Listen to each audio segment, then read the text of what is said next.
Okay, we are recording and live streaming. I have 3:59 at the time, but I'll turn it over to you, Jason. Excellent. Okay, thanks very much. Welcome, everybody.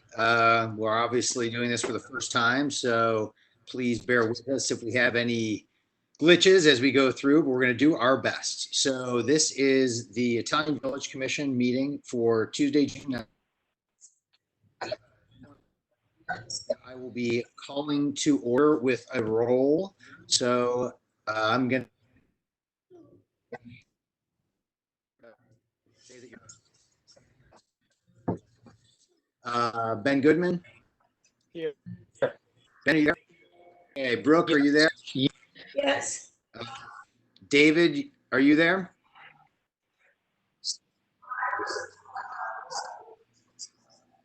Do we hear a yes from David? Present. Todd, you're here? Yes. Shannon, you're here? Yes. And hold on, I'm still going through. Lauren here, I didn't see on the list. Laura, are you here? I think she may not yet be on, so. She will not be attending. Okay, so there you go. So that is our attendance. Our next commission monthly business meeting is at noon on Tuesday, June 30th. Note everybody that that's now 2 weeks instead of 1 week like it used to be. So that will be on June 30th at noon, virtual, held via the same method here. And then the next commission hearing will be Tuesday, July 14th at 2020 at 4 p.m. Okay, can I swear in staff? Who am I swearing in today?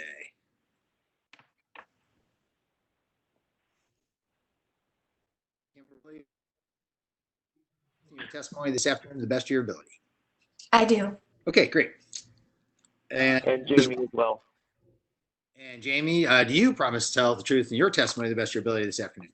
I do. Jamie Goodman, City Preservation. Great. Anyone else that we need to swear in today? Did anyone miss getting in a speaker slip? Thank you. Okay. And we already went through the call to order, so I think we have all taken care of the introduction of commissioners present. Do we need to do anything else on that? It's technical based on our virtual world. Okay, hearing none, let's have a motion for the approval of the Tuesday, March 14th, 2020 minutes. So moved. Okay, I heard one from David Cook, and do I have a second? Second. Is that from Shannon? Yes. Shannon Fergus. Okay, so first and seconded, all in favor, aye. Aye. Aye. Okay, is that appropriate, or do we waive, or what do we need to do, Jamie?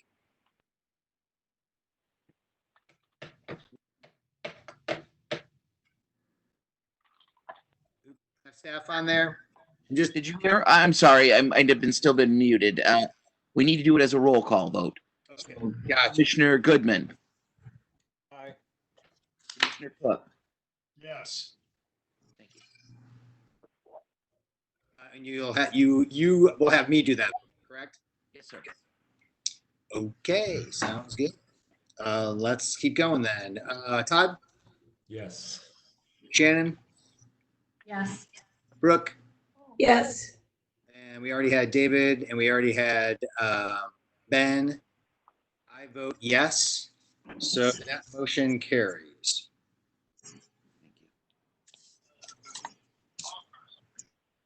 And let's see, public forum. Do we have a public forum today?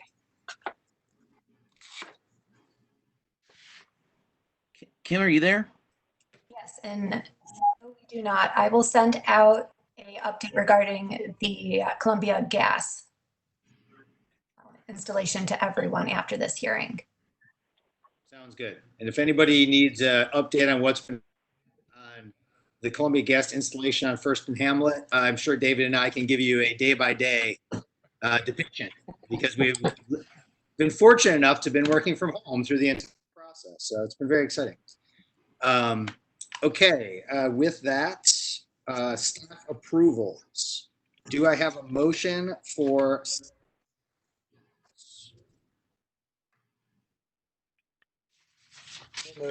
Ben. Okay, Second. Ben Goodman first, and Second. Todd. Todd Boyer, that's second. And those start on page 7. So let me first have a motion for, or let me have a vote. So let me read through everybody, and I will go through abstentions in just a second. Motion to approve. Ben,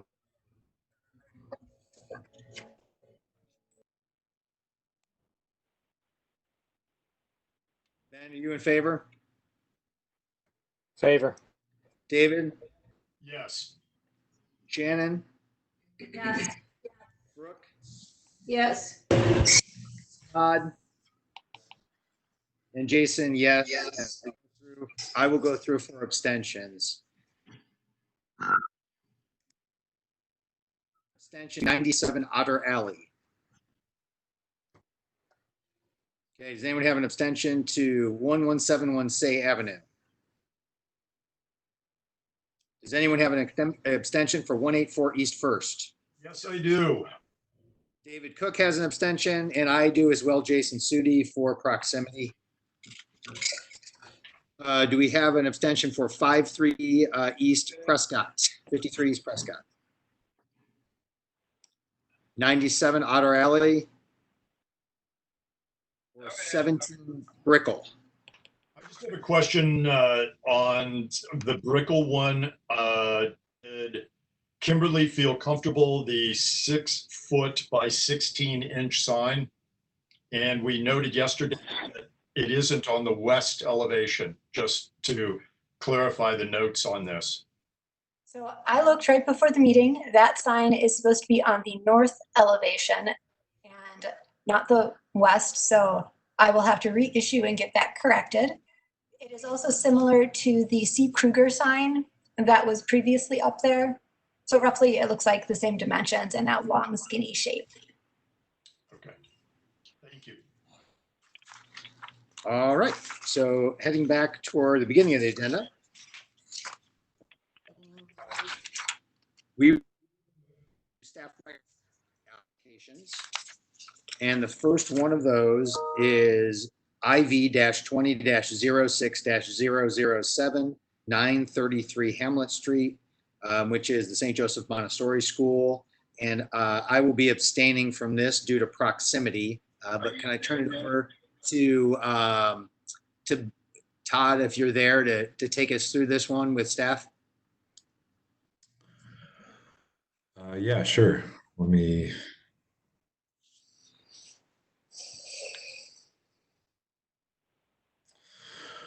Okay. Kim, is there anybody that we need to sign in for the staff recommended, or can you just give us an update? So what we have been doing, or at least for the last couple of the hearings, is we've been letting staff give the staff report and then swearing in the applicant, which I think it might make it a little smoother. I will try to remember to remind you after I go through my staff report. And I will just let everybody know, the landscapers at my apartment happen to be right outside my apartment at this moment. So if you hear a loud noise, just know it's them. They should be gone shortly, I hope. Right, so Sure. this application is for the addition of a 10-foot by 20-foot greenhouse on the west side of the property per the submitted documentation. This also includes 12 raised garden beds. Just some of the guidelines in city code to keep in mind: the standards for new construction. The new construction should look new, reflecting a contemporary design standards while using the contemporary design elements to relate to existing conditions of the property and surrounding the new structure, as well as the standards for site improvement. The landscaping, parking, utility, or surface areas, walkways, or similar improvements should be compatible with each other. Staff does recommend approval. And if we could have our representatives from the St. Joseph Montessori School be sworn in, please.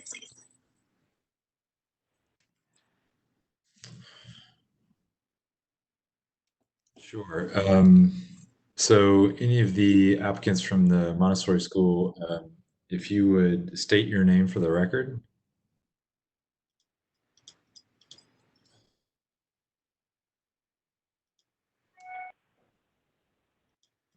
I'm not sure we have anybody, do we? I see we've got Melanie Stedman on here, but it doesn't look like her audio or video is connected, unfortunately. Though if it is, she can correct me if I'm wrong, please.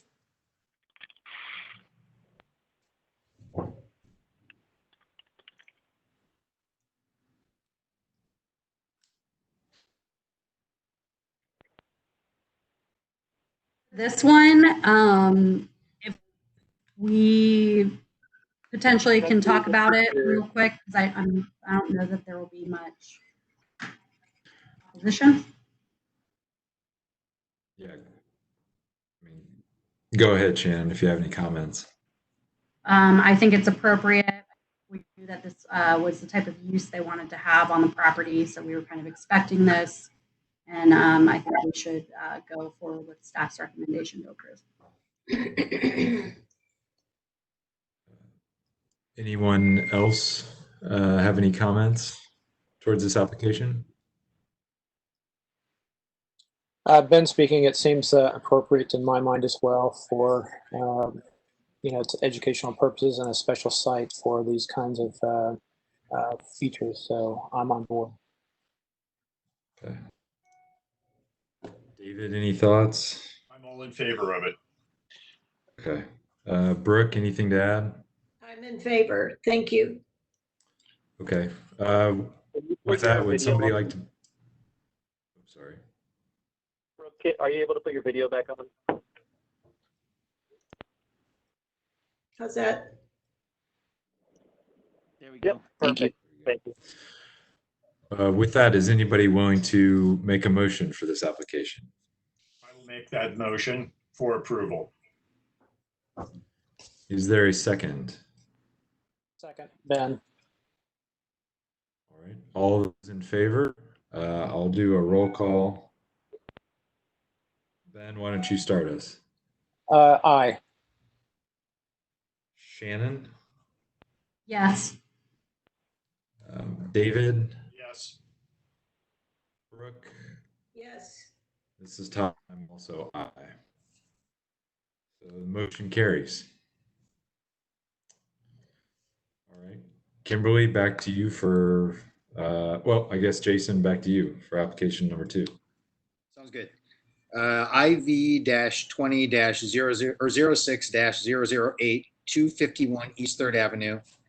And I will turn it over to staff.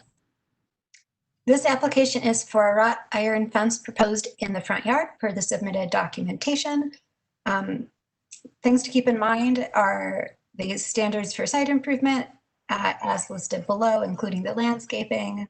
The wrought iron fences are encouraged. We have approved a couple of them in the past couple months as well. I think similar design too. Staff does recommend approval as submitted. And if Eric Altnew or Brooks Hammock are present and would like to be sworn in, please speak up now.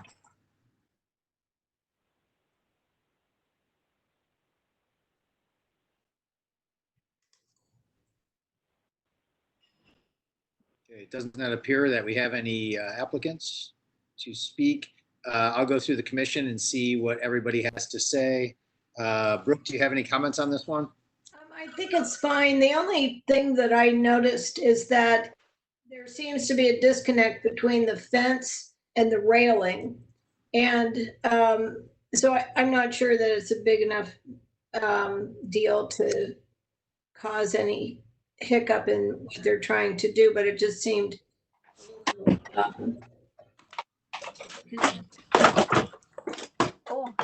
you zoom in on that third,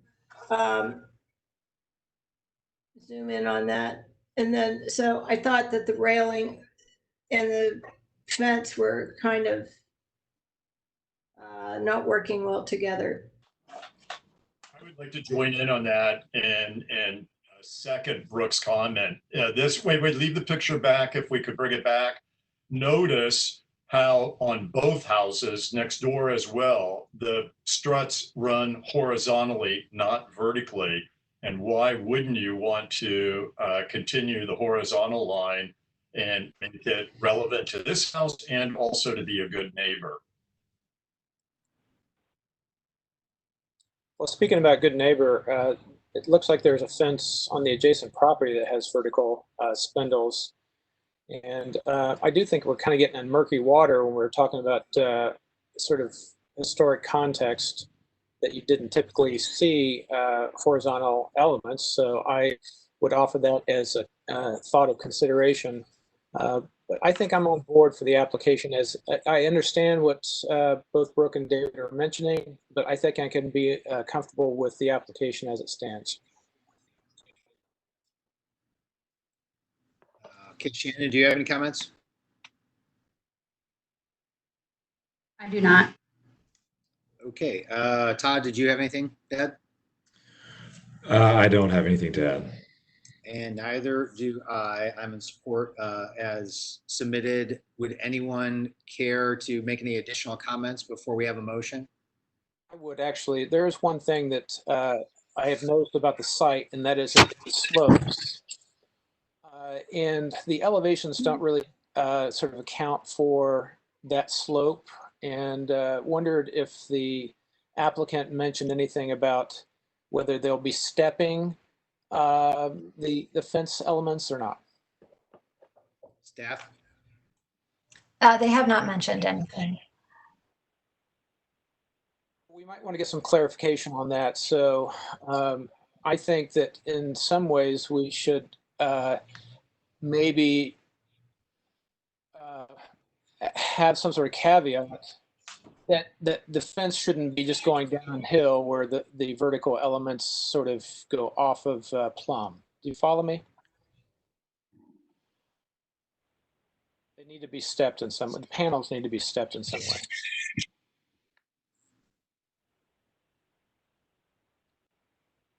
Staff okay with that as a caveat to whatever motion we make? Yes, staff is. Okay, Ben, do you want to make the motion? Sure thing. I move to approve, what was it, 20-06-008, 251 East 3rd Avenue. Am I at the right place? You are. As submitted with the following caveat that the panels, the fence panels, as they proceed back towards the house from the street line, maintain plumbness and step up with the grade. Okay, do I have a second? Jamie? If I will, if it could. I just pulled it up. I just pulled the site up on Street View, and the neighboring fence that we can see in that photograph does not step. They ran it straight.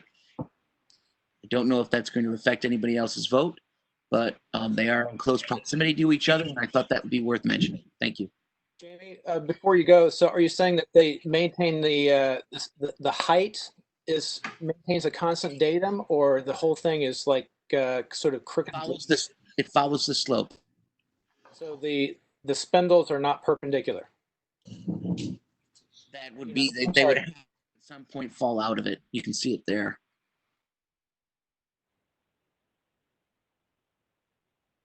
Thank you, Alex, for putting that up. All right. I'm open to comments on that. Just, I always thought that was kind of peculiar when that happened. I guess back to staff. Kimberly, are you okay with us kind of modifying that to make it that it's appropriate for the slope based on your judgment? So are you saying it would match the neighboring house or that it would differ from it? That's the question right now. Ben, what were you thinking on this? Well, until I saw that image, I thought it should differ. I think that we should probably, as a commission, in terms of sort of design appropriateness, try to get applicants to keep spindles in a plumb position, and that panels kind of step for larger grades, or that they can, the top of the spindle can be the same height as it goes out towards the street, or, it reduces in height as it goes back toward the house in this case. It seems like a good guideline to follow, but I'm interested in other people's viewpoint on that crooked fence thought. I mean, it looks like the spindles are generally upright. It's just that they're slightly skewed as toward the way the posts climb up the hill. Is that accurate? I guess now I see what you're talking about, that the whole panel is skewed. I think that's appropriate. Okay. So instead of, let me restate that the panels don't have to step, just that the spindles need to maintain plumbness. So if that means the panel is skewed, that's appropriate as well. Okay. Does that work for staff? Yes, it does. Okay, sounds good.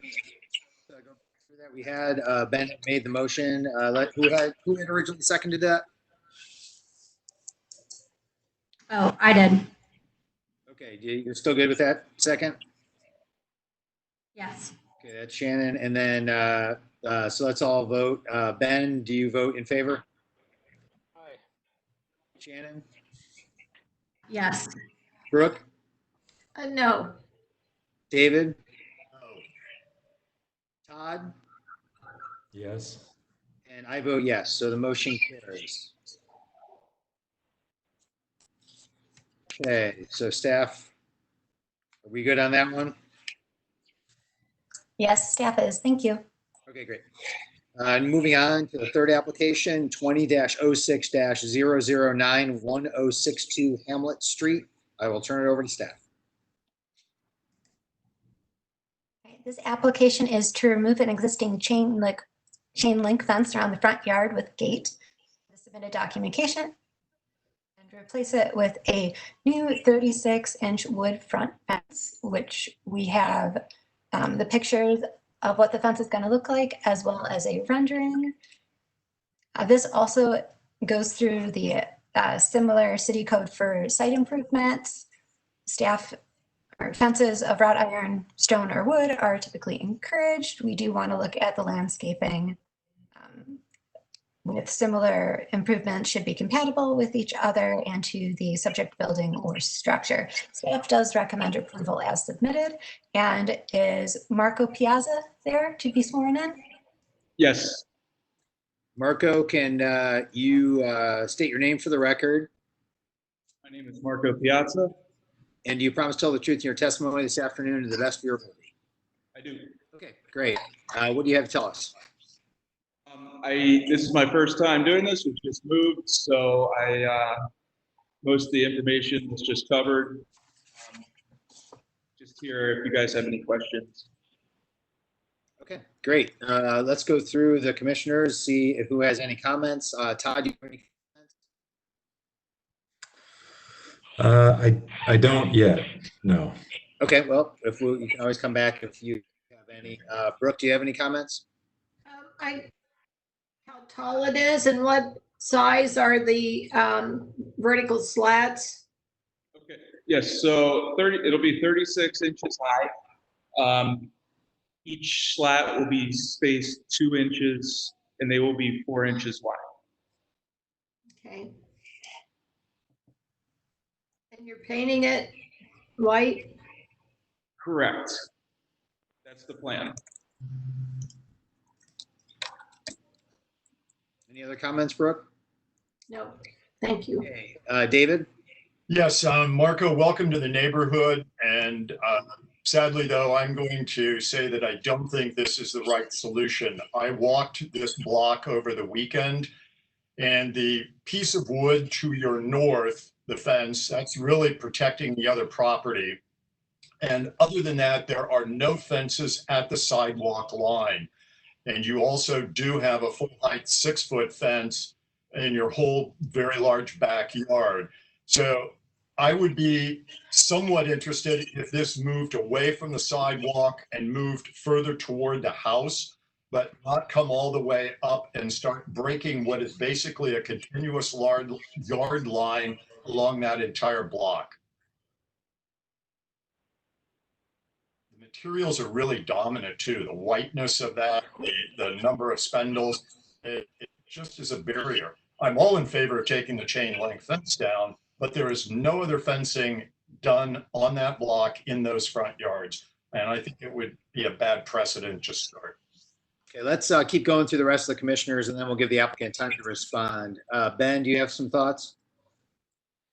Well, I think I could get on board with the fence. I think Commissioner Cook has some great comments, and I kind of missed whether there's a site plan on this application that would help clarify for me what the setback is. But if we could get comfortable with a fence line at appropriate setback, one thing I would like to add is just that the posts should have a different kind of hierarchy than the other slats. So it's hard to tell on that sort of really rough rendering that was provided.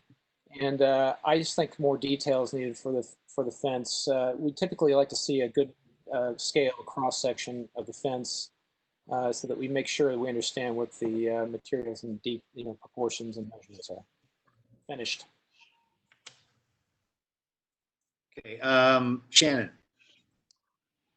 I am not in favor of the wood fence. I think that this section of the street has a couple homes with the chain link fence, which I agree with Commissioner Cook wholeheartedly, would like to see removed. However, if they are replaced, I feel it should be a lighter material such as wrought iron and potentially moved back and not covering the entire front yard. I just don't see a true need for that fence. Okay, Todd, do you have any other, I'm sorry, do you have anything else, Shannon? Nope, that's it. Okay, Todd, do you have anything now that you've given it a moment? No, I think I could get on board, with the application, but I'm with Ben. I think I'd need to know more in a drawing to feel comfortable that it's not just a solid barrier.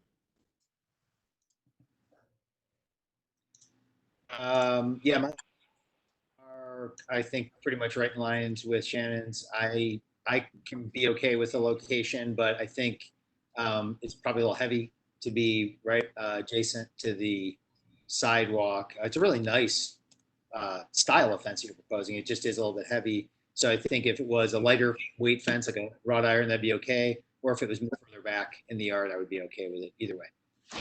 So over to the applicant to respond.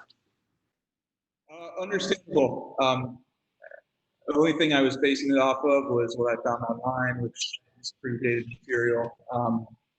The sole purpose of this fence, or not the sole, but the main purpose of this fence is to have dogs.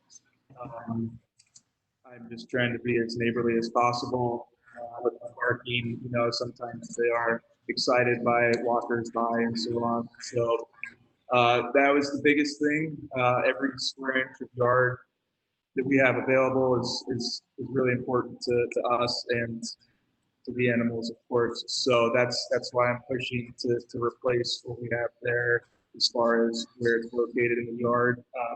As far as materials, I'm very flexible there. This is just kind of a first draft, just to kind of see where I stood with the situation. So definitely happy to improvise if needed. Staff, do you feel like there's a way to different materials or location, or do you think we need to come back with this one? I'd be okay if you put it to me for review with different materials, as long as you clarified what location you wanted it in, park of what materials you're looking for. I know you've mentioned wrought iron, but if there's any other type of wood or patterning that would be appropriate, that would be a good guide. From my perspective, I think wrought iron would be preferred, but I think we could also do a lighter spindle fence that wasn't quite as beefy. So either of those would be okay for me. Other commissioner, let's just kind of go back around. David? I'm opposed to having it out in the front yard to the sidewalk. So mine's more of a location issue and starting a barricade along what is a very neighborhood-oriented street. Okay, Ben? I could get on board with its present proposed location if it were wrought iron for sure. And I could also get on board if it were pushed back a foot, you know, just provided a little bit of planting space. Shannon? I agree with Ben. I think after listening to everyone else,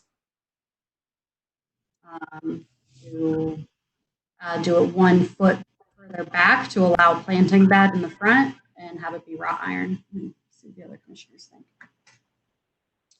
Okay, does anyone else have a comment on that before we give a second?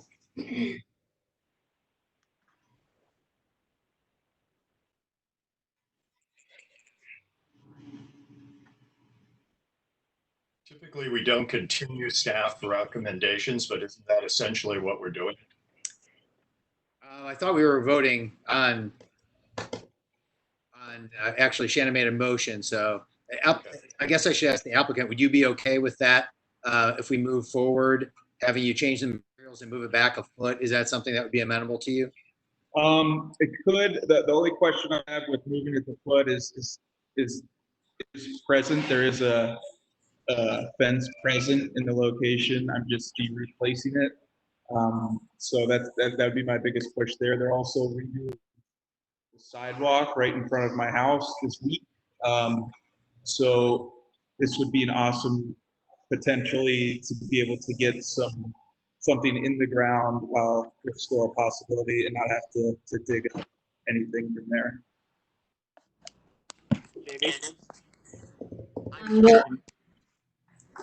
I had wanted to make sure that the applicant was amenable to the proposed changes in use check. Thank you.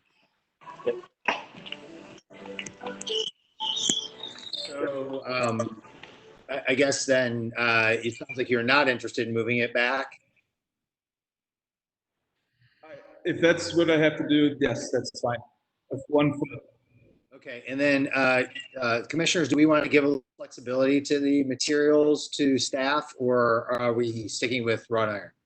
I'm sorry, I just popped in my head. We do have a tree trunk that is about almost exactly a foot behind the current fence. I think it's like a Japanese maple, cherry blossom, something along those lines. Okay. It sounds to me like we need to continue this.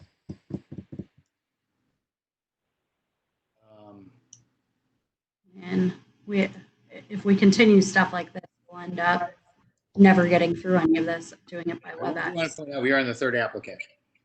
Or half hour, just as a note. What you're talking about.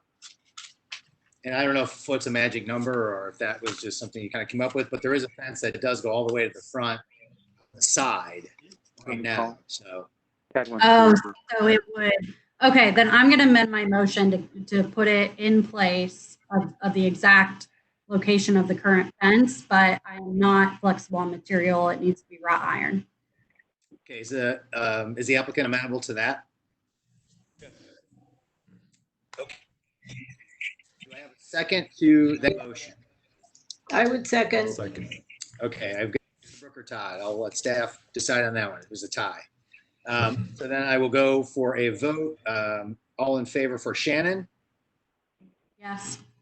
Brooke, Yes. Todd, Yes. David, No? Ben, Yes. and Jason is a yes, so the motion carries. Okay, thank you. Thank you. Thanks for your time. Next applicant, 20-06-010, 3640 East Lincoln Street. Now we'll turn it over to staff.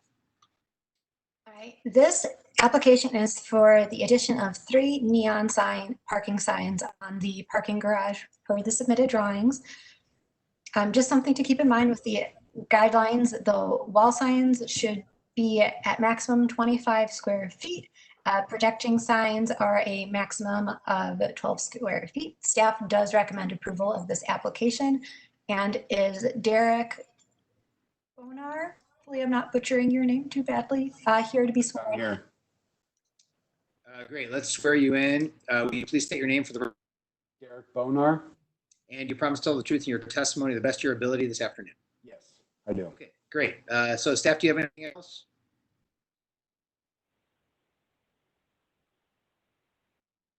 have anything additionally. Okay, over to you, sir, for your explanation. I'm here just in case you have any questions. We're looking, building a parking garage, hoping for 3 signs to kind of try to bring in high street people, parkers. And any questions you have, let me know. I'd like to start off by questioning why we need 3 neon signs. I get 1 and 2, but given how limited number of parking spaces this really has, this isn't like a large community or wide parking garage. Why do we need 1 on a residential street, number 3 particularly? You see 1 and 2 in your other shot when you look down Bollinger Place. You see that from High Street very clearly, but why add it to a neighborhood, a residential neighborhood? Is there a difference between the messages on sign 1 and sign 2? Is 1 an entrance, 1 is an exit? And I'd also remind the commissioners, if you look at where the sign number 3 is posted, and remember that originally that's supposed to be a restaurant, then we're going to have more signage out on that part of the building, which is really starting to get confused and overly signed again for a residential Lincoln Street neighborhood. Okay, let's go through all the commissioners, then we'll get to the applicant back. Do you have anything else, David? I think that sums it up. Okay. Brooke, do you have anything? Nothing to add. I would agree with David on the 3rd sign. Okay, Todd? I don't have anything else to add except for the question of what the difference between sign 1 and 2 is. If one, like David mentioned, was an exit, one's an entrance. Just clarification on that. Okay, we'll get to that in just a second here as we go through. Shannon?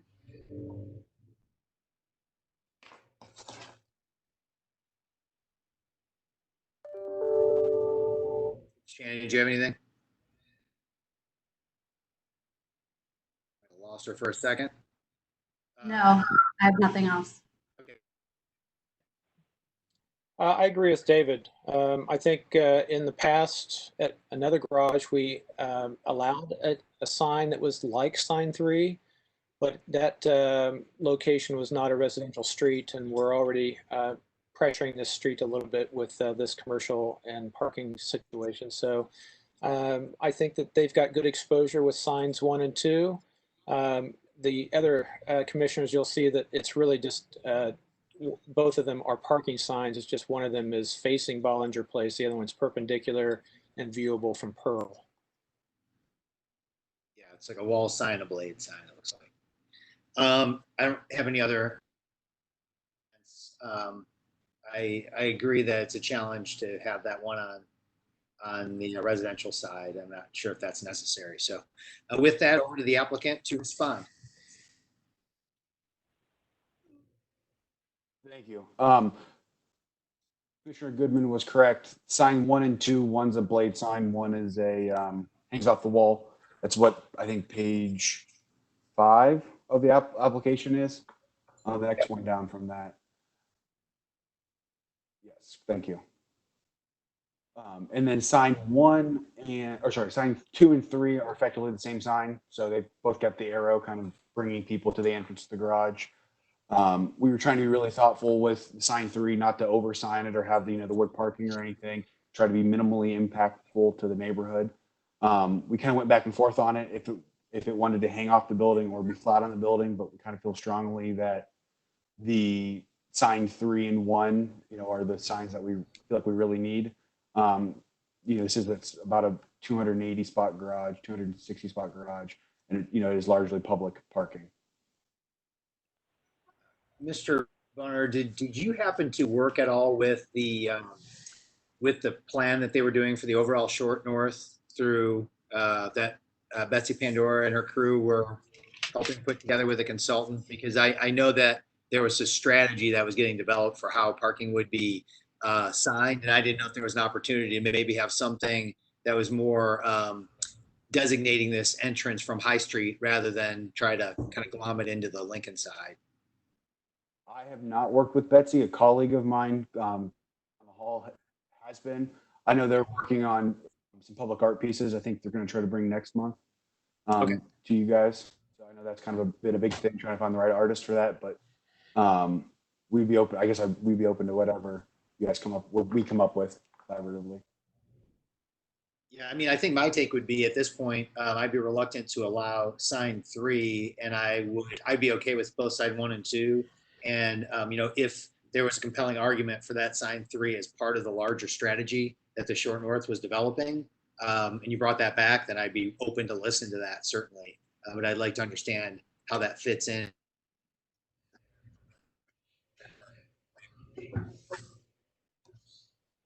If I may ask, commission be fine with if the sign 3 was on Pearl Street on the corner of the building as opposed to sticking off, to be kind of less impactful to the neighborhood? That's certainly something I'd consider. Other thoughts on that if it was a wall-mounted sign on Pearl? I rather than go back to the Short North Association and actually get this into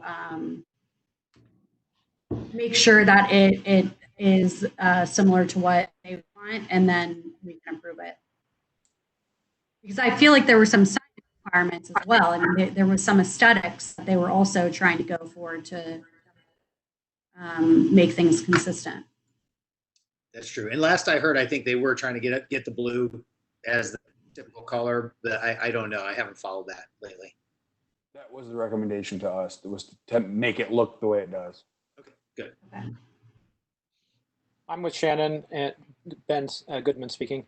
And frankly, I think that this particular sign, it might be approvable later with that sort of input from SNA, but also just let's see if the garage really needs it. I mean, it might be that parkers are going to find this plenty easily enough, and this won't be as much of a challenge to find as some might think. Okay. Other thoughts out there from the commissioners? No. No. Okay, to the applicant, would you be amenable to us moving forward now with, it sounds like, with a motion that would exclude sign 3 pending further discussion with the SMBA? Yes. Okay, would anyone care to make that motion? Jason, I'll make the motion that we approve signs 1 and 2, and that we would allow further discussion on sign 3 after consultation with the Short North Alliance or Business Association. Okay, sounds good. Do we have a second? Second. Ben? Okay, all in favor, David? Aye. Aye. Shannon? Aye. Todd? Aye. Brooke? Aye. And Jason, aye. So it carries. As far as if you need help getting in contact with them to work through that. Appreciate it. Thank you. Okay, great. Thanks a lot. Okay, we are on to continued applications, and the next one is 20-02-009, 1086 North 4th Street. Staff. Okay, this application is to paint weathered white letters on the Smokestack to say Bud Dairy in Clarendon font, with each letter being approximately 9.5 inches, as well as flat aluminum plate, non-illuminated 14-inch high letters for Bud Dairy Food Hall on the main entrance per the submitted drawing. Commissioners had previously requested a parking plan, which has been provided. It is pages 7 and 8 of the material. Staff would like to note that painting brick is never appropriate per City Code 3116.11, the standards for alteration. Each property shall be recognized as a product of its own time. Alterations that have no historical basic and which seek to create an earlier appearance shall be discouraged. This specifically applies to the weathered paint look, but the building has its own history, with the Bud Dairy name being prominent and lit on the facade. Additional signing on the smokestack isn't warranted. Staff does recommend approval with the caveat that the painted sign on the smokestack is omitted from the application or omitted from the approval. And do we have Jim McFarland here or any other representative for the application? is here. David Blair's. I'm here. David Blair's here. And Kim, I need to abstain from this one this I'm month. gonna be So on I'm this going to call pass for this one hours. over to Todd. They're on number 5. Thank you, Jason.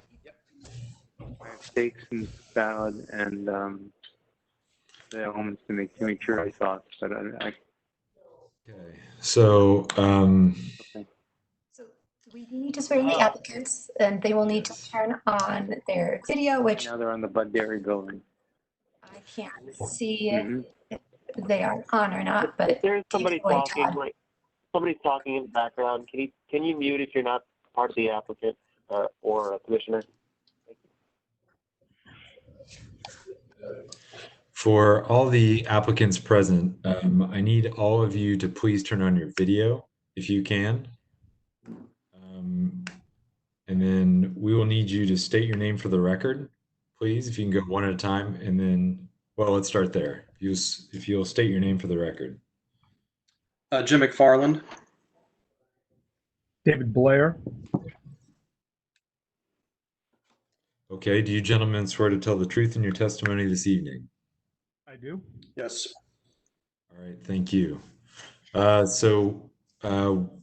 don't you guys give us kind of a quick rundown of the application that you have in front of us, since Kim's given hers. Jim, why don't you go? Well, Columbus Sign has been working through this project. We presented this back to the commission in February. David is the architect working on the whole site plan. We understand the concerns that staff shared regarding the smokestack graphic and the issues at the time. Besides that, we're also wanting to have a little bit more of a site plan for all graphics for the location. So we were able to provide that, including a monument sign on the outside near the end of the property. In the corner, a small monument sign, and with the font side matching the currently existing graphics on the top of the roof mounted sign that is in place.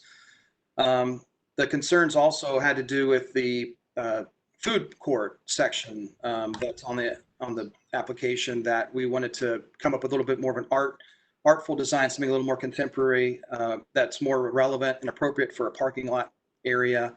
So page 4 there in the exhibit are the renderings that the client felt were most kind of, they fit the current branding for Bud Dairy.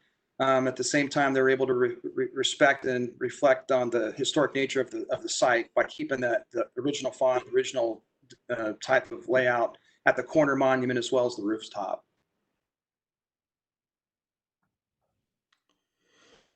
Okay, thank you.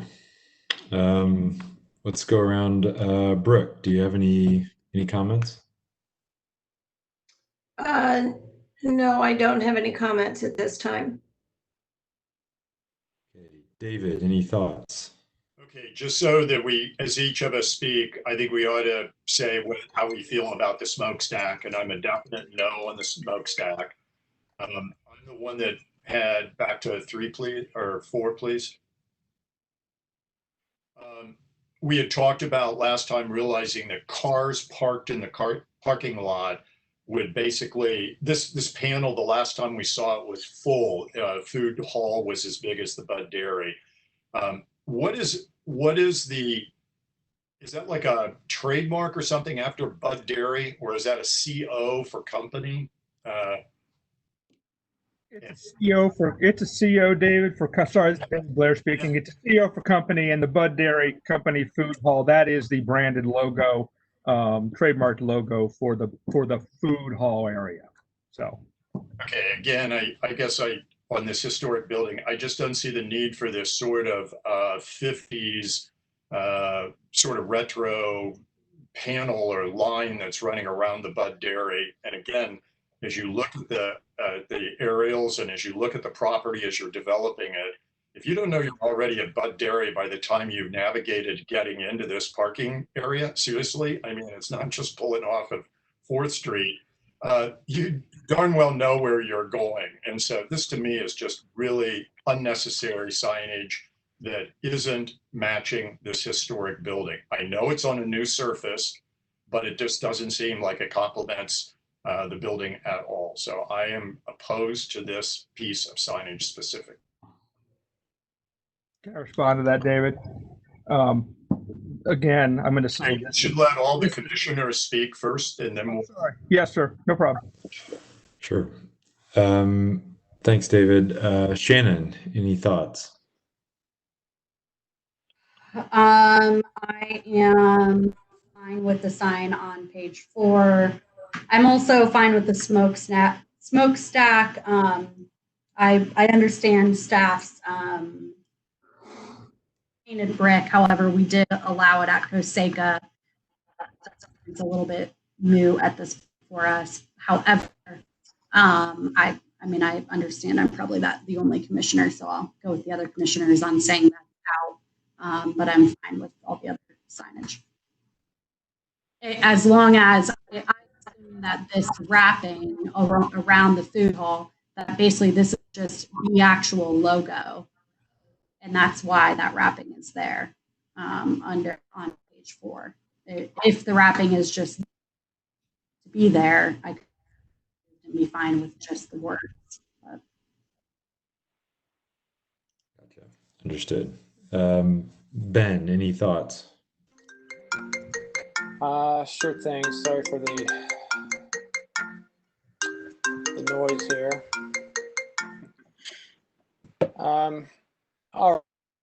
Actually, I think it's important to ask one question from the applicant before I comment. And can the applicant clarify what the name of the site is and what the various tenants are? Well, let me make this simpler. What's the name of the site? And then is Food Hall the name of the site? And is there another tenant beside Food Hall? That's a good question, Ben. I'll respond. So he goes to the other questions. So this is a multi-tenant site. The Food Hall occupies the main floor and a second level. The lower level of this site is an office share tenancy. The building also you know, the Food Hall is the front half of the entire complex, and the back portion of the complex is office tenants. So part of the reason for the Bud Dairy Food Hall is that is announcing the entry to the Food Hall. There are other entrances that may be used for office uses. So we're trying to identify when you get there, depending on what use you're for, where the main Food Hall entry is. Also that Bud Dairy Company Food Hall, or Bud Dairy CO as you see it, with the wrapping around it, is the logo for the Food Hall portion as operated by Cameron Mitchell. The building itself is as you see the signage kind of we have in the corner and top of the building, the Bud Dairy Company, which represents the entire complex. All right. So I was kind of fond of the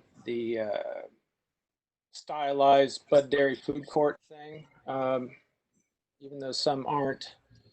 But I'm guessing I'm going to get on board that it just seems like it's we should be evaluating most of all how do you identify the site, and I really think that Food Hall sign belongs at the entrance itself, the door, you know, much the way that perhaps you should be marking other entrances. And it sounds to me like we have an incomplete sort of arrival sign package for this whole facility. But if I were to get on board with David and say that big food court wasn't appropriate in that location, then let's talk about the site in general. And that quickly, I'll say that I am on board for the Smokestack signage, much the way we've added a couple of oddball large signs throughout the community, starting with the hub that was scaled up. There was no place in the guidelines for that kind of sign, but sometimes we do something different because it marries with other ideas that we have about design guidelines for the community. And one of the things I use as a guideline, and I think some of the others do as well, is just that we're an artistic community and we are trying to be a little bit funky here and there. And I think doing some things that seem a little out of place take a little courage. And I think this smokestack sign is one of those things, with the caveat that it's not plate metal. It's really trying to emulate as if it were a painted sign. And so you can use like a vinyl grip style of spec, make it seem like it's painted on, but something that's removable and doesn't hurt the brick. And the other thing that we've done when we've done other sort of painted, quote unquote, painted on signs, where the Cosecha or Donatos, is it's largely been kind of a ghosted feet effect. So I think that those two things are appropriate if we're going to go that direction. So with those caveats, I'm in favor of the smokestack sign. I am not so much in favor of this other signage. It lacks creativity, and I'm kind of disappointed. So I think having a site identification sign on the corner of the site, I suppose, makes sense, and I see why you're referencing, the sign on the top of the building. But it just, we can do better. You can do better. So I think the sort of bland brick and a couple posts and, copying the font just as is, and it's just, it leaves me flat.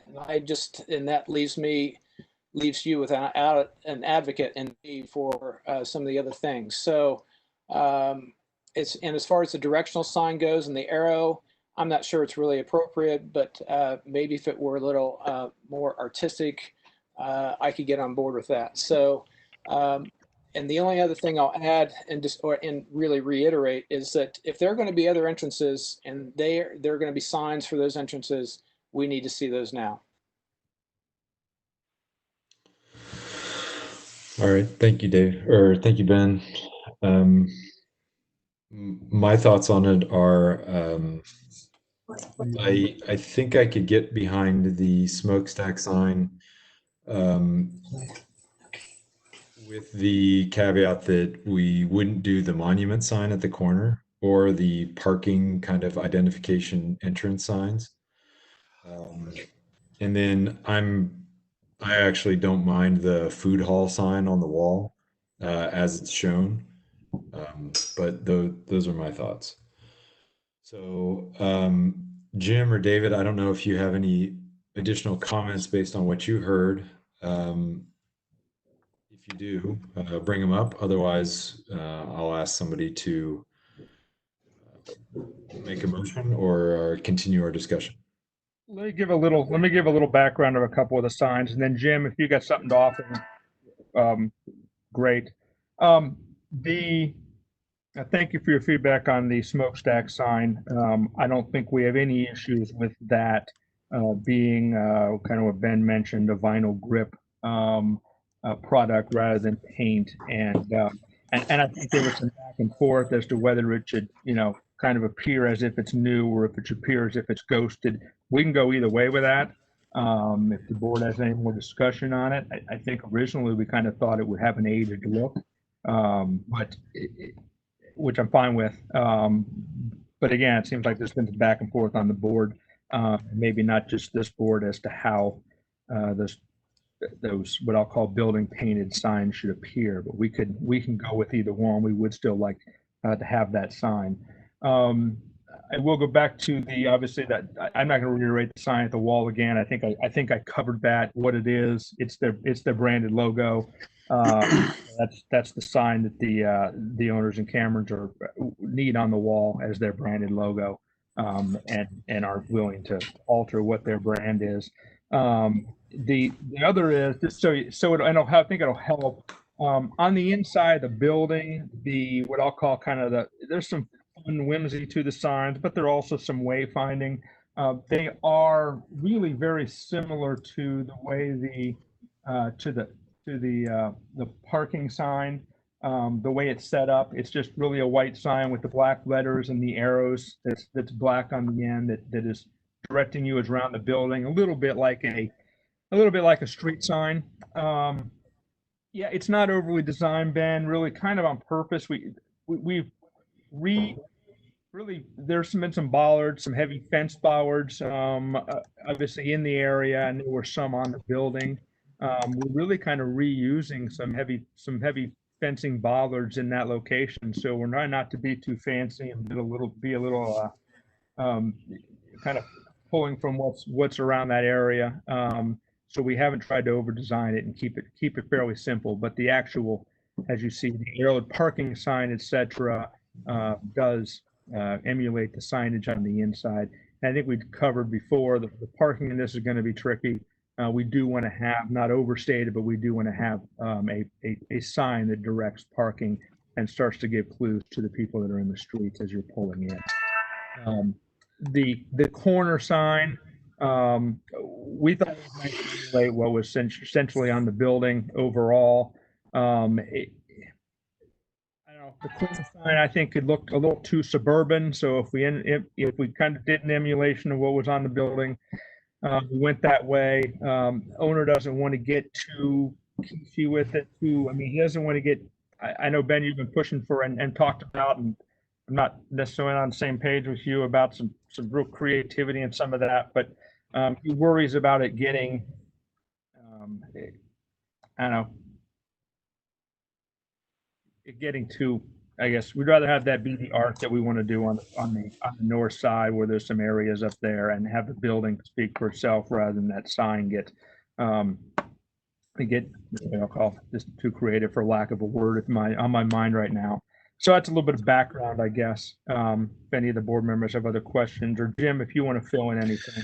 Yeah, I think I agree too. I think there's some consistency that we're trying to respect the history of the facility and the structure. And I also appreciate your desire to see some artsy, kind of off the wall contemporary things, and appreciate the support that sounds like for the smokestack rendering as it's presented. I think Dave and I both share the same interest in seeing primarily the smokestack, if that's something that could be moved ahead on. The contemporary style version for that sign at the food court. Those are the two, and then that monument on the front. It's subtle. It is not overly contemporary or new in its approach, and I think it does reflect the consistency of what's already there. But I kind of agree with David too. I think that's a nicer look. It just sort of fits the corner. It reflects what people are going to be coming into.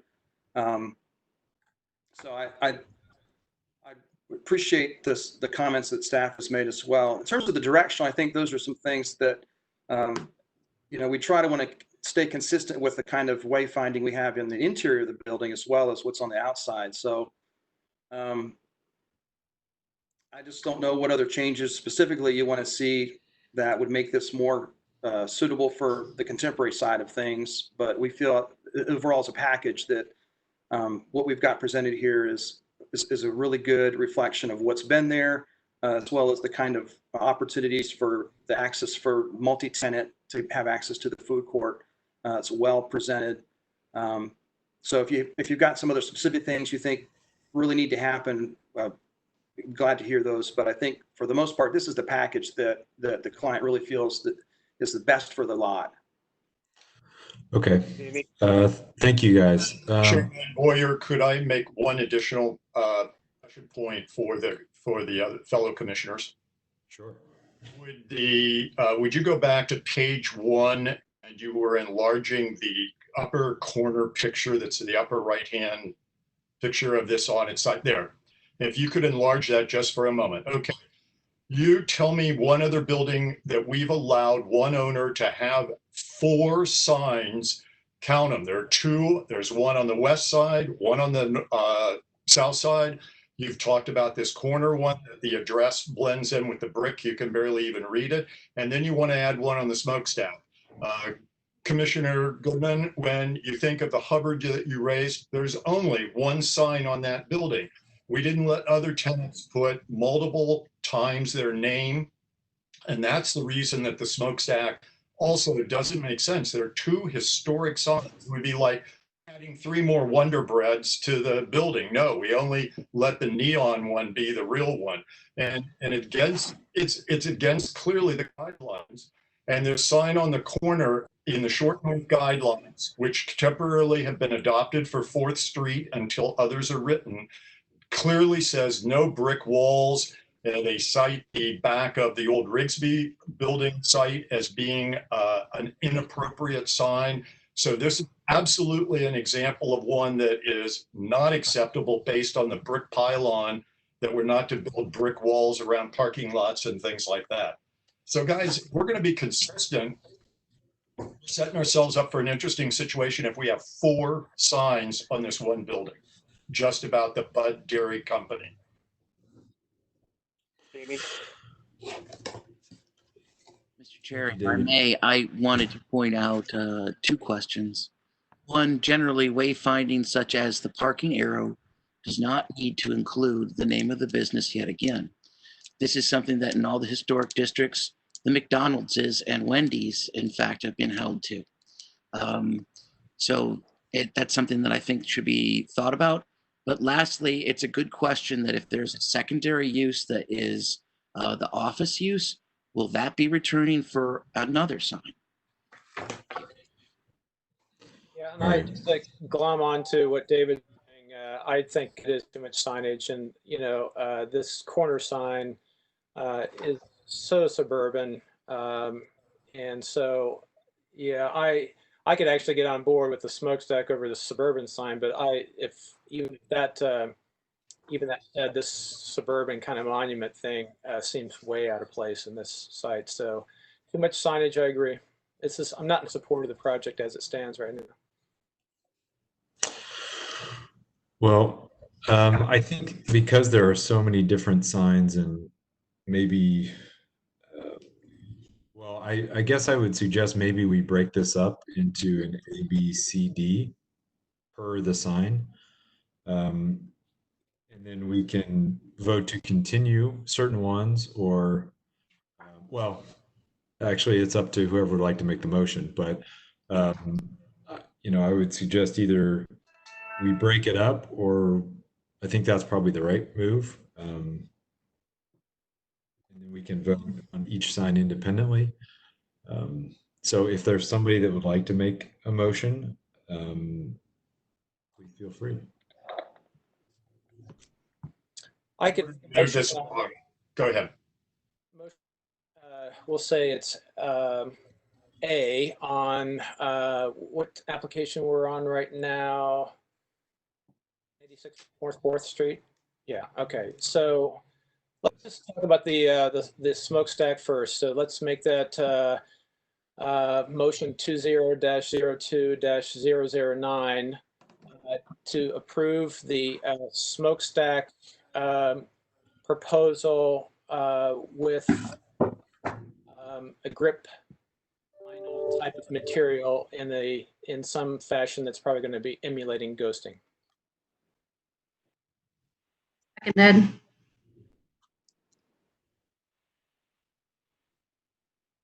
And I'm saying that we'll leave the rest of the package for a motion B. Who seconded that? I did. Shannon. Thank you.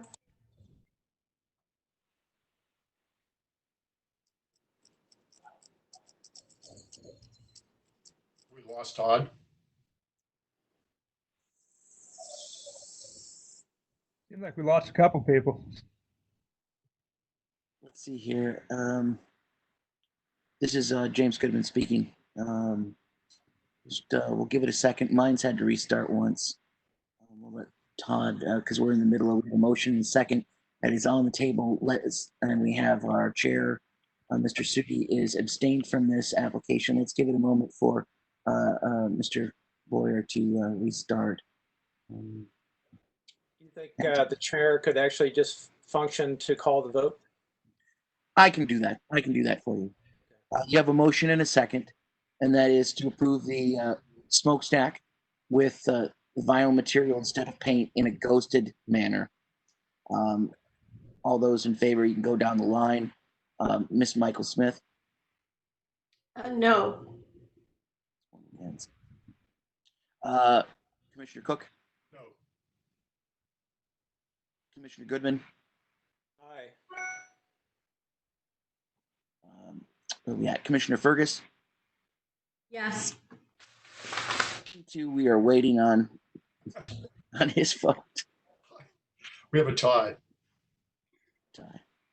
We need Todd to join back on. Not soccer, David, no ties. Okay, let's see.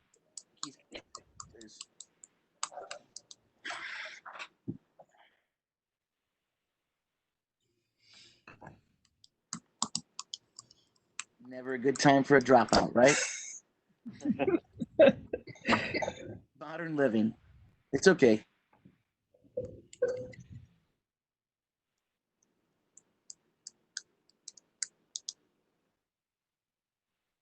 Would the chair be able to set up the second motion, knowing that we're going to come back when we have our full quorum?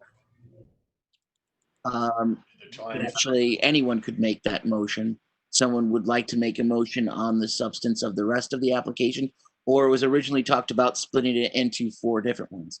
I think I would like to make a motion to continue with the understand that the applicant would review the comments that they heard about the suburban quality, the excessive amount of bud dairy, like on the directional signs, and that the commission would like to see a proposal for what would happen for other tenant signage. So we see it as a whole unit rather than piecemeal. So we would continue all the secondary signage. Would someone like to second that?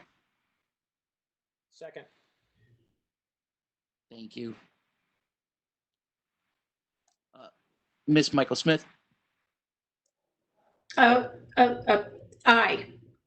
Thank you. Mr. Cook. Yes. Thank you. Mr. Goodman. Do we have Todd back? No. Ms. Fergus. Yes. Okay. That should carry on that one then. That carries with what we have right now. So the rest of the substances is continued. Still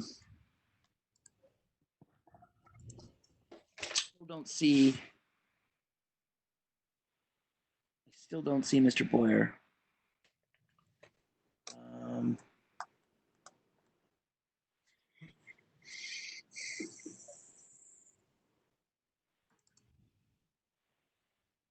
Happened to some meeting, right? Happens at the worst time too. We're gonna have to come back. We have a standing motion, standing vote at 2-2, which is tied. We need Mr. Boyer's vote to break that tie. At this point, I think we should move on and because Mr. Sudi can take back over. Gentlemen, I'm very sorry about this inconvenience. Please stay on. I hope to finalize that vote as soon as he comes back. Does that sound good to all parties? Yes. Yep. Thank you. Mr. Sudi, can you please take over with application number 6? Yep, no problem. Okay. Number 6 is 20-03-017, 1046 North 6th Street. And I think I saw Julie Bullock on the list here maybe I didn't. Yes, she was here earlier. Okay. Staff, do you have anything? Right, this is a continued application for the construction of a new 3-story single-family home with a 2-story garage. The garage will also serve as an accessory dwelling unit. The overall height on the facade should step back from that front face, as to not overwhelm the surrounding historic properties, which are all at maximum about 2.5 stories. The proposed door does have a bit of a mid-century modern feel, so staff's not sure that would be appropriate in the new build, but I'm leaving that up to the commission to discuss. Staff would approve with the condition that that facade is stepped back a little bit. I would also like to bring to all of the commissioners' attention, it is currently 5:15 And I'm sure some of the other applicants that are waiting are getting a little anxious. If we could pick up the pace, I'm sure everyone would be appreciative, but I understand that we'll keep going as we keep going. Okay, thank you very much. Julie, can you state your name for the record? Juliet Bullock. And you promise to tell the truth in your testimony to the best of your ability this afternoon. I do. Okay, great. Well, we'll turn it over to you. Okay, the front facade does step back about 7 feet. There's just a 2-story facade presented to the street. So I think we've met that condition.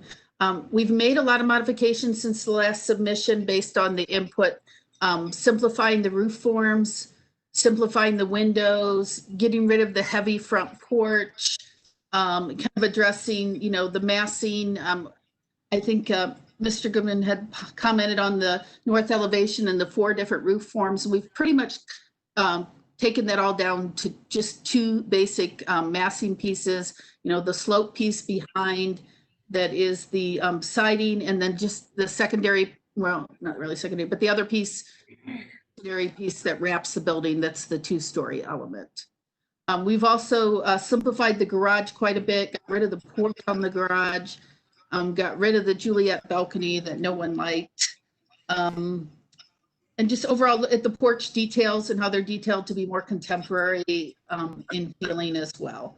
I think I'll just stop there in the interest of time and answer any questions. Okay, sounds good. Well, let's go through all the commissioners and then we'll get back to you, Julie. So let's start with Shannon. I have no comments. Okay, Ben? I would say that this is an improvement, but I do not support the shed structure on the back of the home. And I'm a little puzzled by the windows on the east elevation of sheet 6, which is on the far right-hand middle of the sheet that's above the slope roof. I mean, are those clear stories, or are they the spaces that it seems that we have so many windows of the same width that it would be beneficial if that were clear story to actually let them express better as clear story.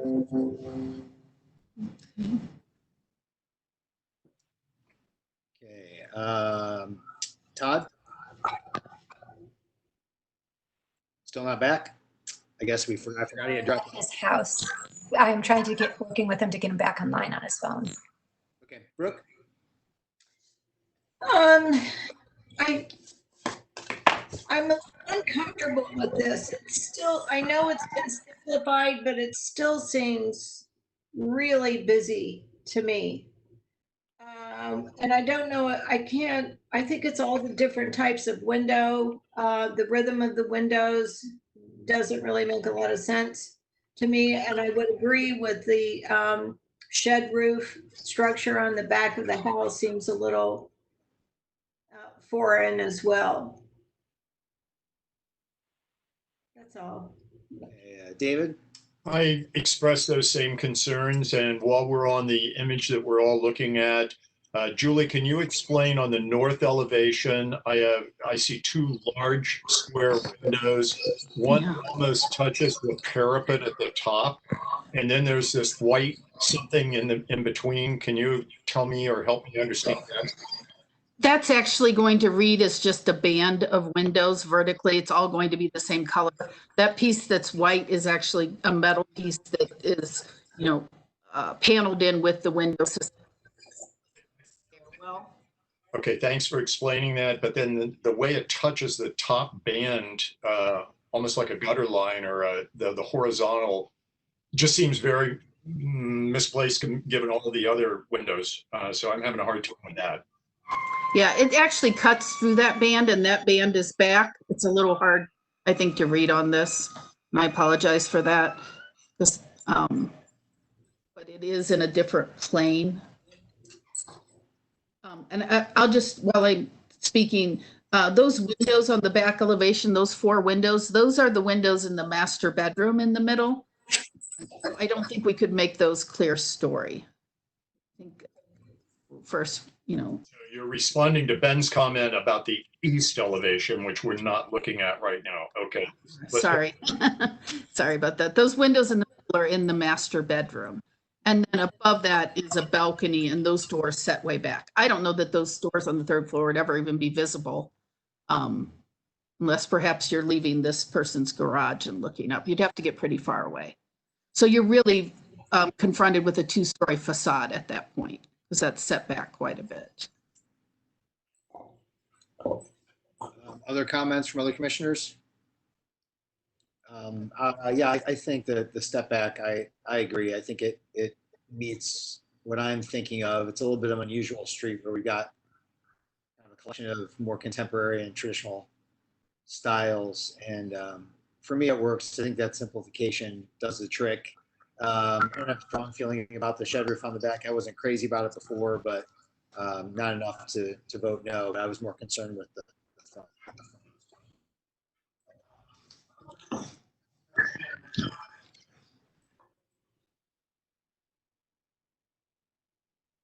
Okay, hearing none, can I have a motion?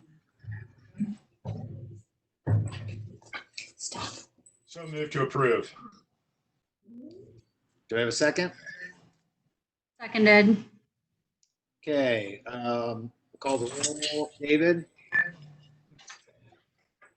I'm not thrilled with it, but I guess okay. Shannon? Yes.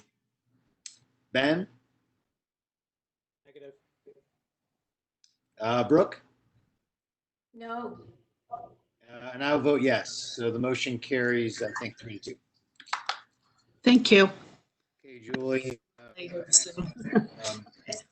Moving to number 7, 20-06-010, 906 North High Street, Bobby Roder. I don't know if Bobby, you are here, but if so, hop on and then we'll get you sworn in a second. But in the meantime, we'll move over to staff. Okay, this is the alteration for a rooftop patio per the submitted drawings on the roof of the Seesaw building.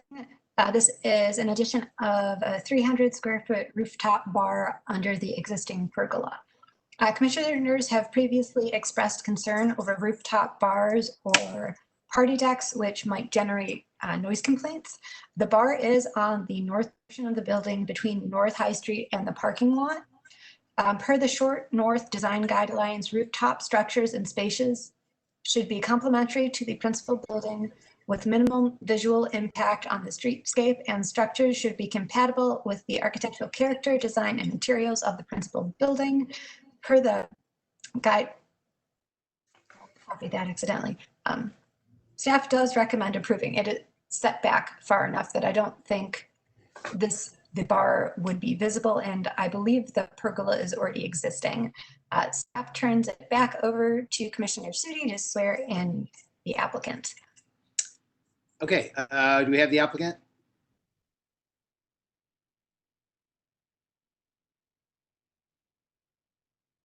For Bobby Rudder or somebody else that can represent this application?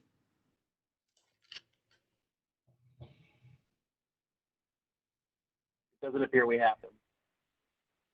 Don't think we have the applicant. Is that correct, staff? Is it? That is my interpretation. Would you recommend that we continue this or discuss it? I would recommend discussing it, because if we continue this, it's going to get moved to the next application, and the more applications we can get through and the better feedback we can give, the better we are for the next hearing. Well, let's run through and see if we have any sort of feelings about this one way or the other, and then we can decide. Is there anybody in particular who would like to start? I'll show that Commissioner Boyer is back. Okay, great. Do we want to go back to that one before we get into this? Yes, please.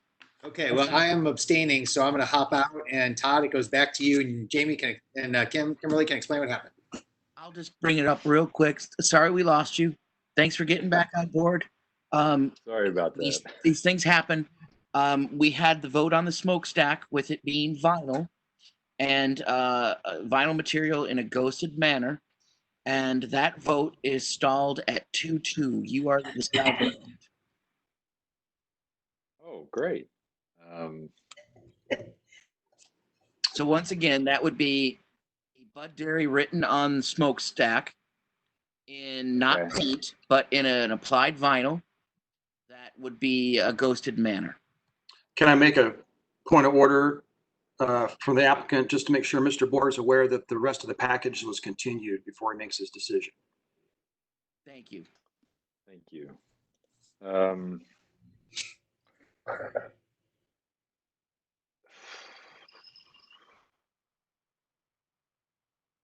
We have Fergus and Goodman again, or for, and Michael Smith and Cook against.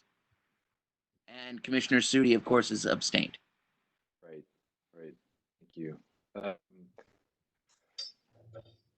I think due to a lot of the comments that were made, that David made a lot of sense to me. I think there's some other opportunities, so I would be against the smokestack sign. Ms. Bernard, the reason for denial? The reason for denial would be City Code 3116.11 standards for alteration. I'm going to have to look up which bullet point this is, but each property shall be recognized as a product of its own time. Alterations that have no historical basis and which seek to create an earlier appearance shall be discouraged. Any additions? The fact that we don't allow a single person to have 3 or more signs or haven't anywhere before. So this is oversigned. Thank you. Let's hope that we get something special for the rest of the package. Okay, we're in the middle of something else, aren't we? Yes, we are. I wanted to make sure, we needed to make sure that we took care of their business. Thank you, everybody. Yep. Okay, back to number 7, which is 906 North High Street. For questions or to hold a brief discussion about this one. And it would have been my recommendation that we make or try to eliminate as much bar seating. Obviously, this bar is important for them to be able to serve the customers that are on the rooftop and not go inside. So there's an efficiency, but let's don't add all of the other stools and chairs around it. So reduce the size of the outdoor bar so that it's really more of a service bar, not trying to get another standard going and all the problems associated with that. That's 2, 4, 5, 6, 7, 8, 9, 10, 11, 12, 13, 14, 15, 16, 17, 18 bar stools. Take it to maybe half of that amount. Okay, Ben, comments? I don't disagree with what Cook is saying, although I think I could go a little easier on it and just say that it should probably pull back from the alley side where it faces residences, but on the High Street side, I have less concern. Okay, Shannon? I agree with Commissioner Cook's point. However, understand at the same time that the stools are not nailed to the ground. We're not really going to be able to control how many they decide to put around that table. But I agree with the thought. Brooke? I do think there's too much seating, and I don't know that I think it's the bar stools around the center bar island as just maybe a relook at the whole seating layout to try to reduce some of, particularly along the little kind of offshoot skinny end leading to the indoor seating area where the 3 sofas are facing a wall. Seems a little unnecessary. Okay, Todd? I don't have any comments as it's submitted.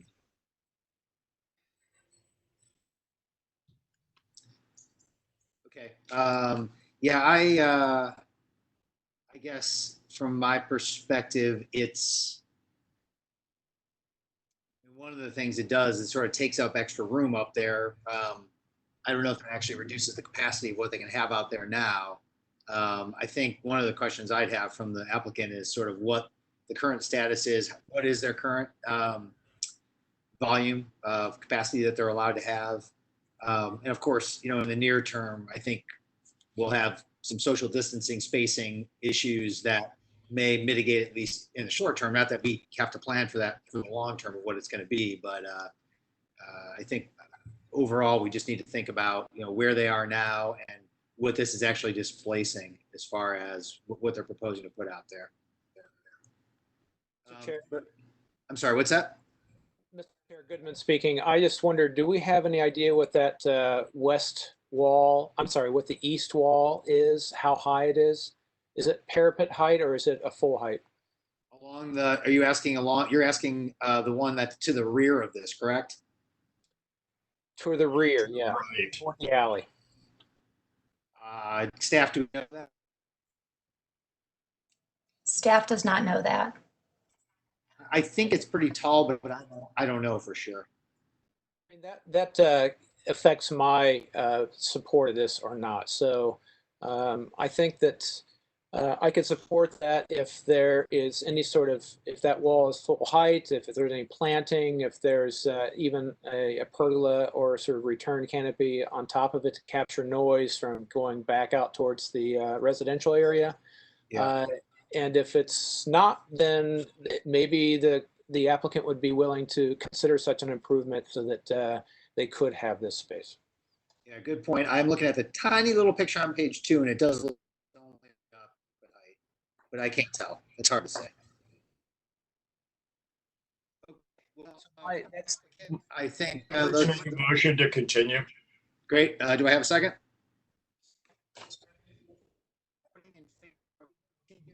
David. Aye. Aye. Shannon. Aye. Todd. Aye. Brooke. Aye. And Jason, yes. So we've continued it to the next, to the future, to the next meeting. Okay, great. Moving on to 20-06-012, 109 Warren Street. Do we have an applicant? Christopher from Nandan. Yes, I'm here. Great. We will go to staff and then we'll swear you in. So staff? This application is for the addition of a 2-car single-story garage at the rear of the property per the submitted documentation. There originally was an approved 2-story or 2-car single-story garage similar to this. And then a carriage house was approved afterwards. And then this applicant would like to go back to that 2-car single-story garage. The proposed garage is more in scale with the surrounding garages on Cedar Alley. Staff does recommend approval with the caveat that cut and product sheets of the siding is provided to the staff. And I will hand it back to you, Chair, to swear in the applicant. Okay. Can you say a few words that pop you up on the screen? Yes. Great. Hello. Is that enough? Will you state your name for the record? Christopher Premonandan. And you promise to tell the truth in your testimony to the best of your ability this afternoon? Yes, I do. Okay, great. So what do you have to tell us? So yes, pretty much as the plan's laid out, this is a single-story 2-car garage. I think the clapboard siding and the plan was to have hardy board.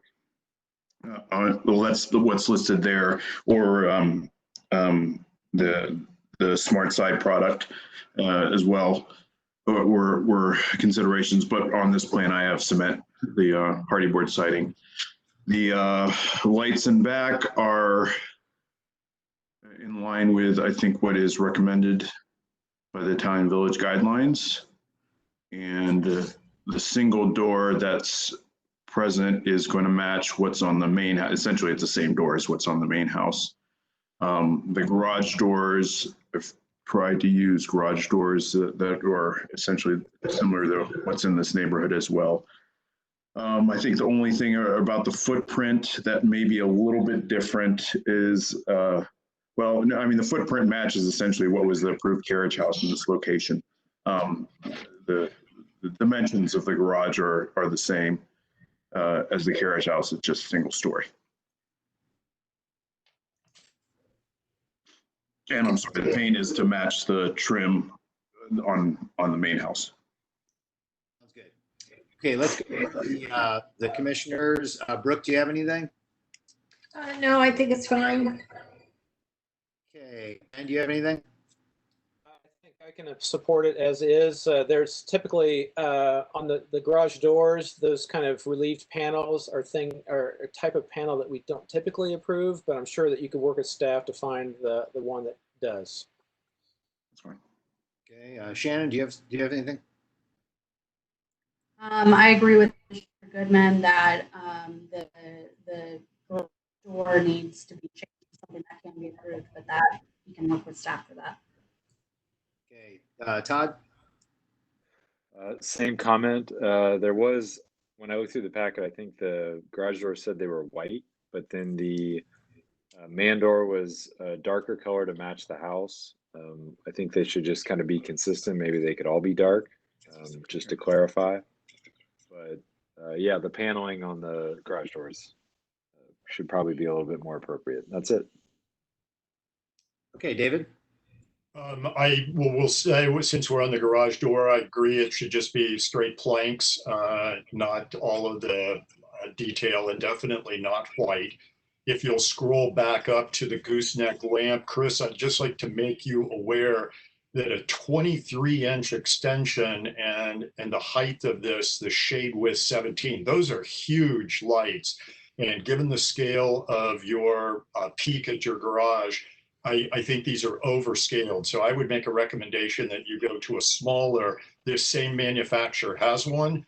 I know that because they're the ones that are going on my garage that's getting built right now. So I offer that as a constructive comment. I do want to share one other thing with the commissioners to just be aware.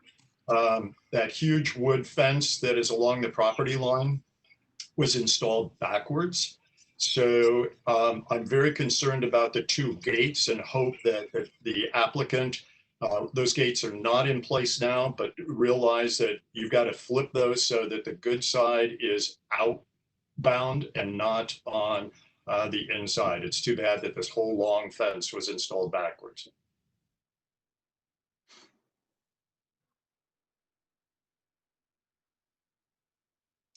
Okay, I don't have any other additional comments. Would somebody care to make a motion that factors into the issue about the garage door? That this be approved with a reduction in the size of the light fixtures and the door panels, and that can be done with staff and does not have to come back to the commission. Are you okay with that, applicant? Yes, thank you. Okay, great. So do I have a second? Goodman. Second. Okay, Brooke seconds. We'll take a roll for in favor. David? Yes. Brooke? Yes. Todd? Yes. Yes. Shannon? Yes. Okay, so, for myself, yes. So all in favor, motion passes. Yes. Okay, sounds good. Next applicant, 20-06-013, 15 East Hubbard, which was formerly reviewed as 800 North High. Pull that one up. And not sure if we have an applicant for this one. Yes, Jim McFarland again, applicant with Columbus Zoning Resources for this location. Okay, great, thanks. Staff? Okay, this is the short north dental sign that was previously reviewed under the different address. This is for the installation of a 2 foot by 6 foot, or 2 foot, I think 6 inches, there we go, by 8 foot coped aluminum sign with no internal illumination per the submitted documentation. The sign band face will have an opaque black background with the opaque white logo and text color. At the March business meeting, the commissioners noted that the proposed sign could not be on top of the band sign, and the letters and graphics needed to be integral to the existing band. It was also noted that the letters could not be internally illuminated. The previous design submitted to the applicant appears to have been addressed by the commissioner's previous comments. Per the Short North design guidelines, the wall signs do need to be 25 square foot maximum. Staff does recommend approving, and staff does want to note there is that sidewalk board sign, which that needs to go through, I believe, the Short North Association for approval. Yeah, do we have anything to say about that, Kim, the sidewalk sign? No. Okay. So over to the applicant, if you'd like to say a few words. No, nothing else. We appreciate your comments from the initial submittals, working with staff to try to bring this sign into conformity to the code for the Short North program. I think that it's definitely tasteful. It is not internally illuminated, and I think it suits the type of new facility that's on that corner lot. We also think that once we get to the Short North side, that it'll be a nice feature to have along with that sandwich board sign that will be on the other side. I do know we made a couple revisions earlier before we came to this final location, but yeah, that is the location that this will be placed. But yeah, thank you for your feedback, and we think it's a good sign for this spot and meets your approval. We look forward to your vote. Commissioners, Ben, you want to start? Yeah, this is not a compliant sign and doesn't follow what we were talking about. It could be a compliant sign if you get the color background. One of the things that we were talking about is that the band is the sign, and essentially you have to figure out a way to execute the graphics as figure on top of the ground, which is the bands.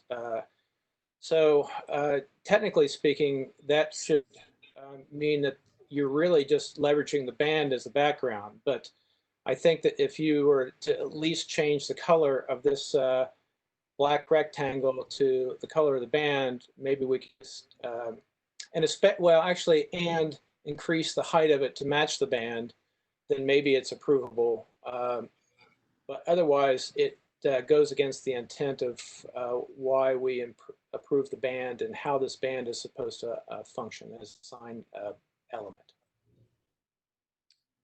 Okay, David? I totally agree. Okay, Todd? Totally agree. Ben's absolutely right. Okay, Brooke? Agree. Shannon? Agree.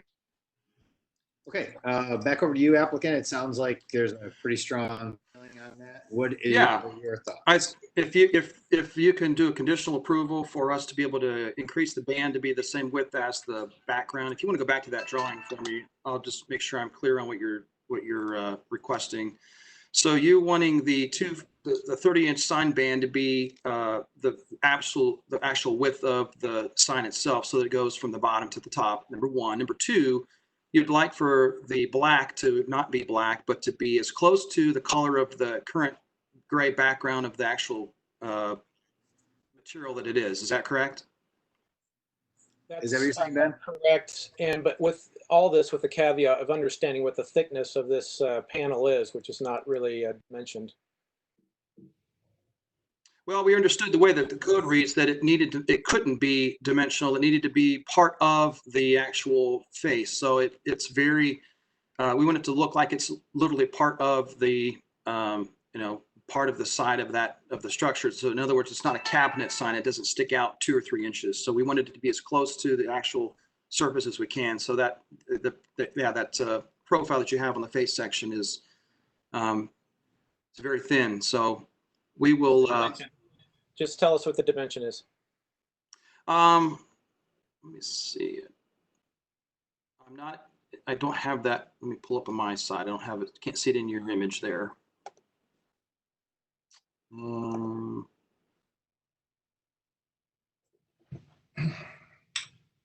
right. Well, this is awkward, but I do think 17 minutes. If this is within an inch of thickness, and you're expanding the height of it to match the height of the band, and it matches the color of the band, I think that it could potentially, from my point of view, be compliant and dependent on what everybody else thinks. Ben, do you see what is white now will be black on the sign? Yeah, fair question. I think that they want it to be pushed through acrylic, so it's potentially a contrast issue for them to assess. Okay. My motion wouldn't have included a change in that acrylic. But I guess if you're saying we're trying to move this to staff, that they could move it to some other sort of, neutral color. Sure. You want to make that motion, Ben? All right, I move to approve 15 East Hubbard, right? That's right. 20-06-013, 15 East Hubbard, to approve the application with the following stipulations: that the height of the panel be increased to match that of the band, and that the same panel be painted to match the color of the existing band. That panel is no more than a 1-inch projection, and that the applicant has liberty to change to the text to another neutral color, and barring any of those, would have to come back to the commission for review. Second. Applicant, are you amenable to that?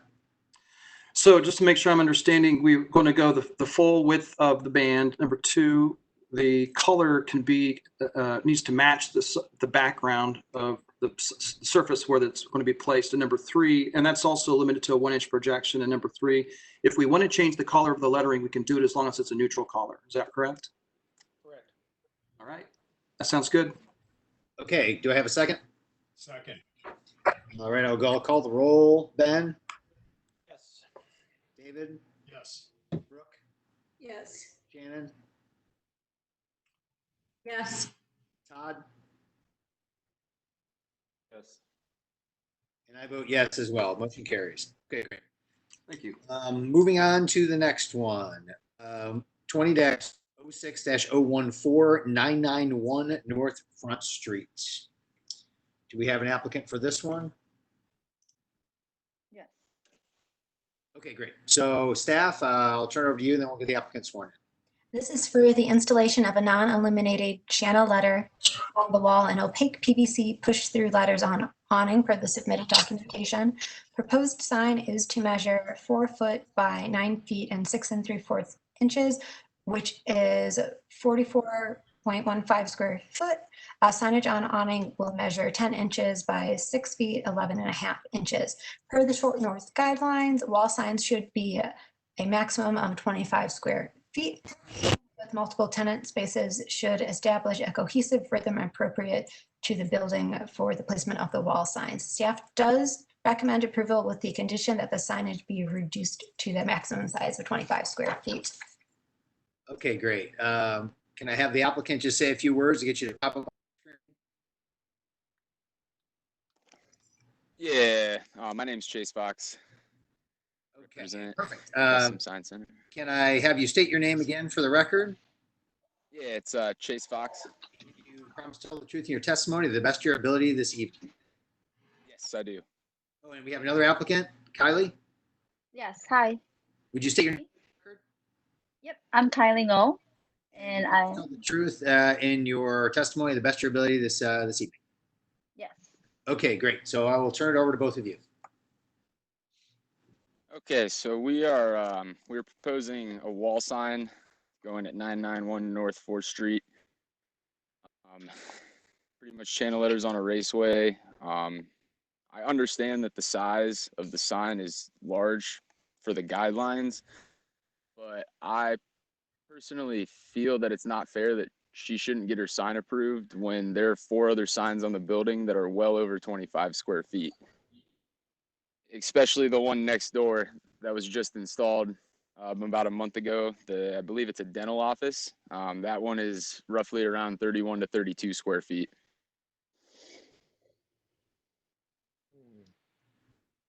Okay, any other thoughts before we go through the commissioners? All right, let's talk through it with the commissioners and then we will go back to the applicant. So Shannon, would you like to start? Sure. I believe that I am okay with a larger sign. It just needs to be a little bit more artful. I mean, as you see, the right, the Royal Rhino Club is kind of also an art piece. So I think that is what's going on with that. Short North Dental was not approved at the size that you're referencing. I do not believe staff, unless you tell us otherwise. So we would need to check that installation. But yeah, I think the only time we really allow larger than what is in the guidelines when you effort to make them an additional piece of art within the community. And that's my comments. Okay. Todd? Yeah, I would agree.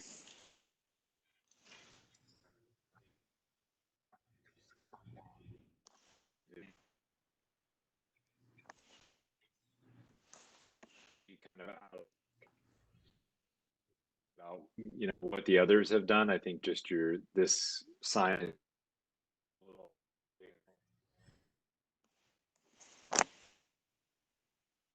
the drawings anymore because of my power outage, but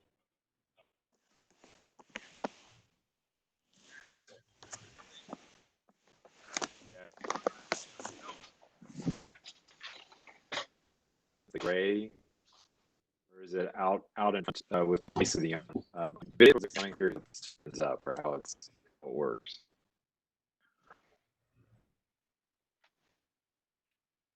Okay, we'll get into that here in just a second. So you're asking how it's mounted on and where it is?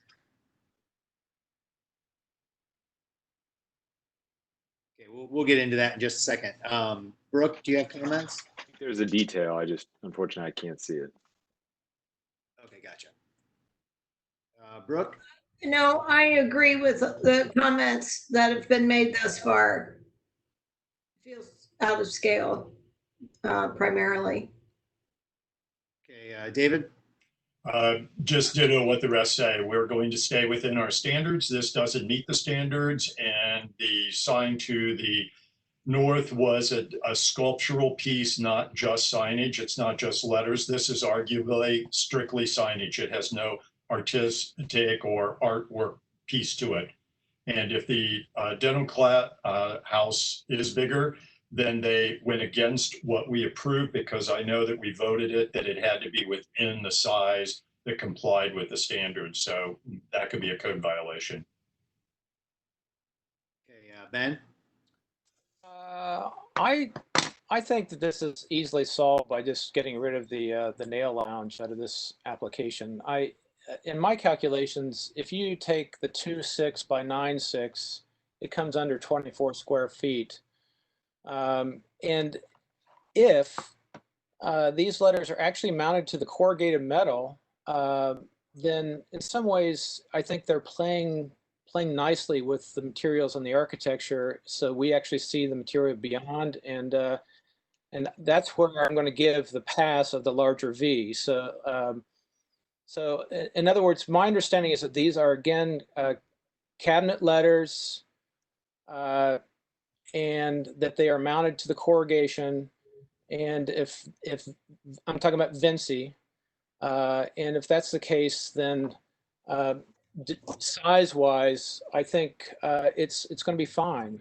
But we just get rid of nail lounge out of the application, and maybe the applicant can find a way to creatively put punch into the window, beyond the fascia. Now, that said, I want to make sure that the applicant is aware that we don't approve typical suburban strip mall kinds of illuminated sign cabinets or, letters. So it's a little unclear to me what the spec is for this, and that they might have to convert to basically a back panel behind each letter, kind of profiled a little bit larger than the letter, and reverse illuminate these things in a halo style. There are some other technical ways they can get around having light come through the face. Brassica is a good case where we allowed a very thin stroke of light to come through the face, but otherwise, light coming through the face through translucent acrylic is a no-no. Okay, I don't have anything further to add to Ben, so I'll turn it back over to the applicant to address some of those questions. Specifically, what is that exactly? What is the composition there? And then I think it looks like it's flush mounted to the wall, but I'm not sure. Is that the case, or is it further out on the awning? So. So, excuse me. So you notice the black strip kind of behind the lettering on, see, that's a raceway for all the electrical. So that will stick off roughly about, I want to say 5 to 8 inches. So the wording is not completely to the edge of the awning, but it sticks out a little bit from that. And then, from the wall, right? Yeah, from the wall. Yeah, it's not flush mounted on there. There will be some space behind it. Right. Gotcha. Okay. And then for the composition, do you mind explaining a little more by what you mean by that? Ben, you want to take a crack at that? Yeah. First of all, I mean, I'm looking at drawing the cross-sectional view. It says non-illuminated channel letters. Are these Correct. illuminated or non-illuminated? These are non-illuminated. So the raceway is just a structural element. Correct. Yes. Okay. I apologize. I apologize. I missed that. All right. So basically, we're talking about 5-inch deep letters that are 5 inches off of the surface, and they're non-illuminated. And if you are willing to, and the applicant are willing to take out the nail salon, then I think we're close to the square footage allowance that it's a non-starter, but to be discussed with the others. And I think one thing, I'm sorry, go ahead. I have a comment. So when we first got there, all of our other tenants are very, someone did state that it was more like artwork to fit each individual tenant. And that's what we tried to do with Da Vinci. We try to make that some form of artwork without going overboard with any kind of images. So that was our representation of that. That's a good point. That we do favor artistic approaches, but the word nail lounge doesn't really fit into that. So I think that you've selected a nice font, and you could, I suppose, pitch it as art. But by and large, this is graphic design. This is not an artistic flourish. So well played, but that's not really, I think, a factor in this one. This is straight signage and graphic design. The one thing I did want to point out that was mentioned earlier by Ben is that there are things such as window graphics that you could explore with staff. So this doesn't preclude you from having any other signage. It's just there are different elements in our code that preclude you from having additional wall signage. If the applicant wants to go and find a more artistic solution like a rhino head, we're open to that as well. But for the moment, with this application in front of us, Vinci, in my opinion, should be approved, and Nail Lounge should be dropped. What are the applicant's thoughts on that? Kylie, do you want to go? I think if we can keep the size of Vinci, I'd be okay with that. And then if we can put Nail Lounge somewhere in the windows, I think I could do something like that. It's just like we're a small business and we're just starting out. So it's difficult for people to recognize that we are a nail salon because we don't have a lot of windows for them to see in like what we are. And we're not a big business. So for them to understand that Vinci is a nail salon, which is kind of difficult. That's what I'm trying to process. That makes sense. You'll have to work with staff on the window graphics. We can't approve those today without seeing them. That's just a suggestion so you know it's an available option to you. It sounds like if you're comfortable with it, we could have someone make a motion to approve the sign as modified, if that works for you. Can the nail lounge is actually on like what the Chase? You're maybe better at explaining it. It's not on the building itself, but it's like on the. Right. Yeah, we It's on the understand. awning. Still considered because it's an awning sign that goes into the overall package for what's allowable on the front of that building. Okay. Yeah. Staff, do you want to make any comments to make sure I'm not misstating? We'll note that the calculations for the Vinci is separate from the calculation for what's on the awning. So it is, okay. Yes, yeah. If Alex, if you can bring up that graphic again, I want to say, and thank you. What's on the awning is about 5 square feet, and the others that about 38 square feet.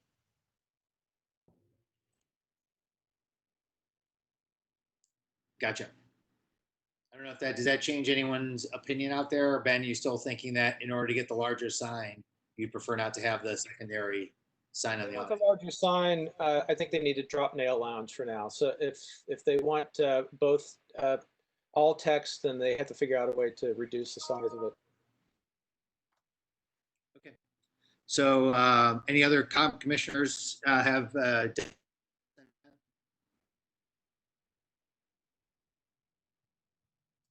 back to the applicant, would you be willing to do that for today for the motion for the approval and then work with staff on potential additional signage?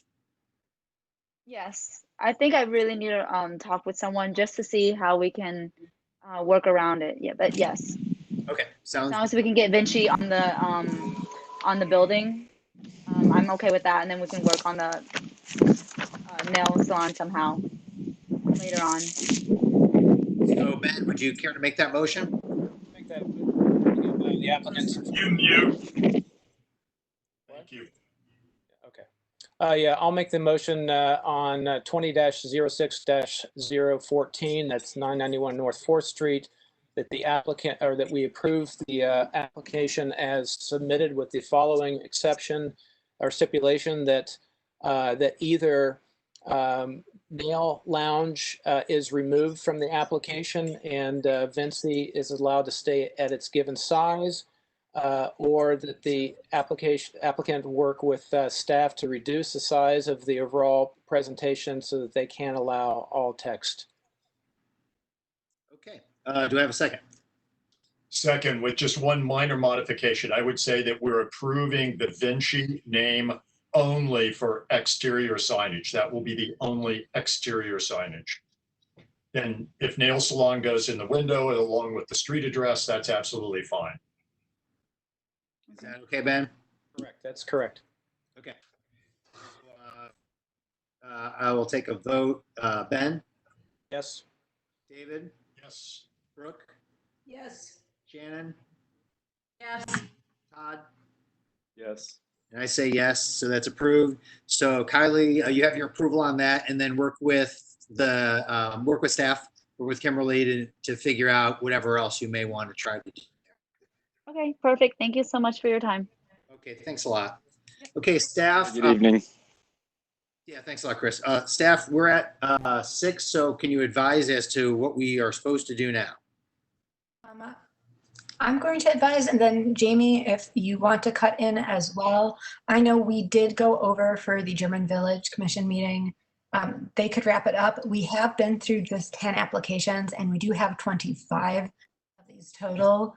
So it's okay with the commission and the rest of staff. Maybe we could get a couple more done, because if not, I'm worried that in the next 2 hours, we aren't, at the next 2-hour meeting, we aren't even going to get through the rest of the backlog and what we have just for June. And as you know, it's summer, it's going to be busy. So I can anticipate there's going to be a number more applications as well.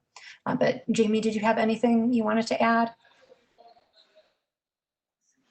would just add that we've endeavored with these closures to get all these applications on the agenda in the order that they've been received. So what we've heard so far are the folks who have waited the longest. And so that's a positive. It's a negative that we have, or I should say, it's also a positive that we are very busy. We do have a finite amount of time. And I would entertain an additional half hour. I think that might be to see what can be done in another half hour. Consider the possibility of having a special meeting after your business meeting to get more off. But I would advise that we at least do one more half hour.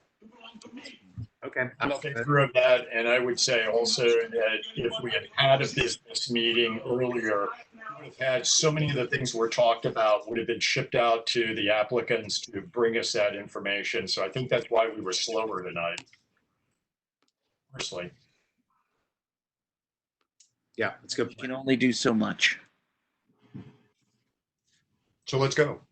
Yeah, I'm good for another half hour. And let's just try to get as much done we can. Then we can discuss at the end maybe whether we need to have any special meeting in between. But let's go for another half.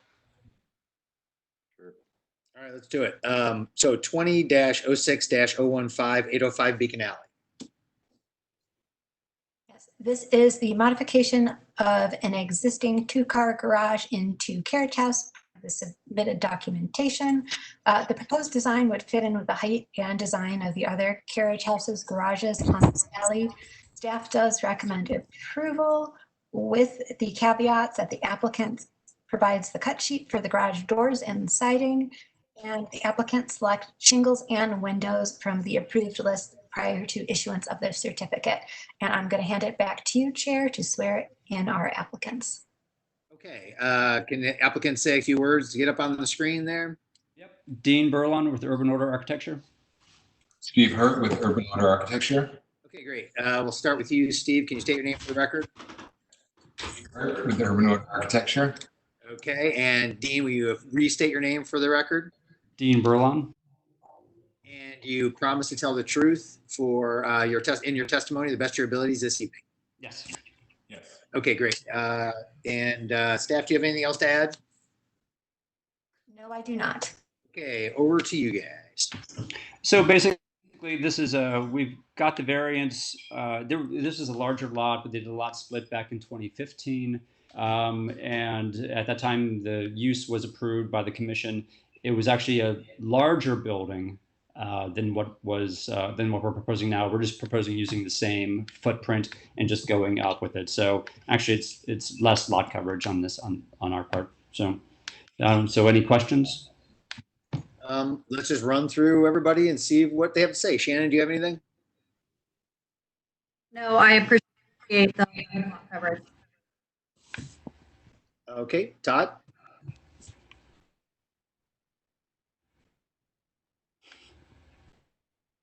There, Todd? All right, we'll come back. Brooke? No, I think it looks good. Ben? Yeah, I'm a little bit processing the full width awning on the back. Wondered if the applicants would be willing to consider less than full width. And I say that just because of this other application where it felt a little awkward, but Ben, that's actually existing on there now. We're not changing it.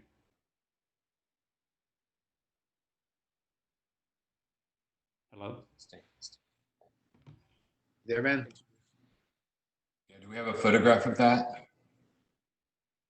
So like I said, Ben, that's existing we're not changing that. That's an existing porch. I thought this is a new build, so I'm lost. Garage, we're taking off the second floor and pushing up and adding dormers.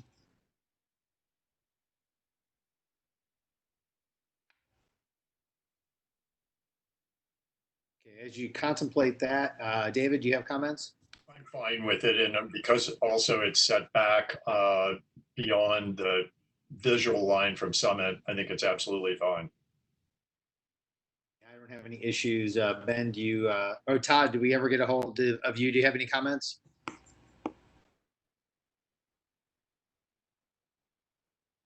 Might have lost Todd again. I think his audio might have been delayed. It does look like we've lost him again. Okay. So Ben, do you have thoughts? Yeah, I'm on board. That's fine. Okay, would someone care to make a motion? I'll make a motion to approve 805 Beacon Alley application. Seconded. Okay, second from Shannon. I'll call a roll. David? Yes. Shannon? Yes. Yes. Brooke? Yes. I'll call Todd, even though I don't think he's there. And myself, yes. Motion carries. Okay, Stephen Dean, thanks a lot.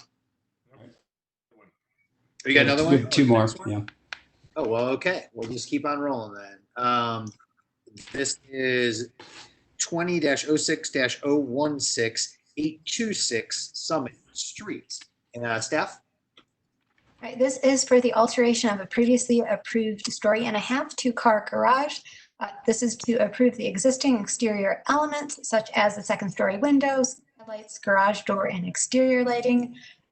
The application is the result of a code violation. The garage was approved as part of COA number 091002, which was approved in October 20th, 2009. It was not built to plan, which is why it's coming before us. This has already been built, and I believe it has been this way for the past 10 years. So we're just correcting the situation and making sure the plans that we do have on file match as built. So staff does recommend approval. And when the garage doors are replaced, that they must be solid doors, not containing any windows. Okay. Over to Steve. This one. So the difference was that there was just a fixed barn sash in the gable end, solid doors, and no skylights. And this garage has been here for 10 years, so I'm not exactly sure how this even got picked up. But Okay. Do we have any comments from the commissioners? Yeah, I'm just going to say that I don't think there's any problem with those windows, but and the garage doors. But otherwise, I'm on board to approve this as is. Okay. Any other comments? Someone can make a motion? Second. Okay, I'll call the roll. Shannon? Yes. David? Yes. Brooke? Yes. Todd? Looked like he was back. I think he's gone again. And Ben? Yes. And I will say yes. Todd, are you there? It looks like you might be muted.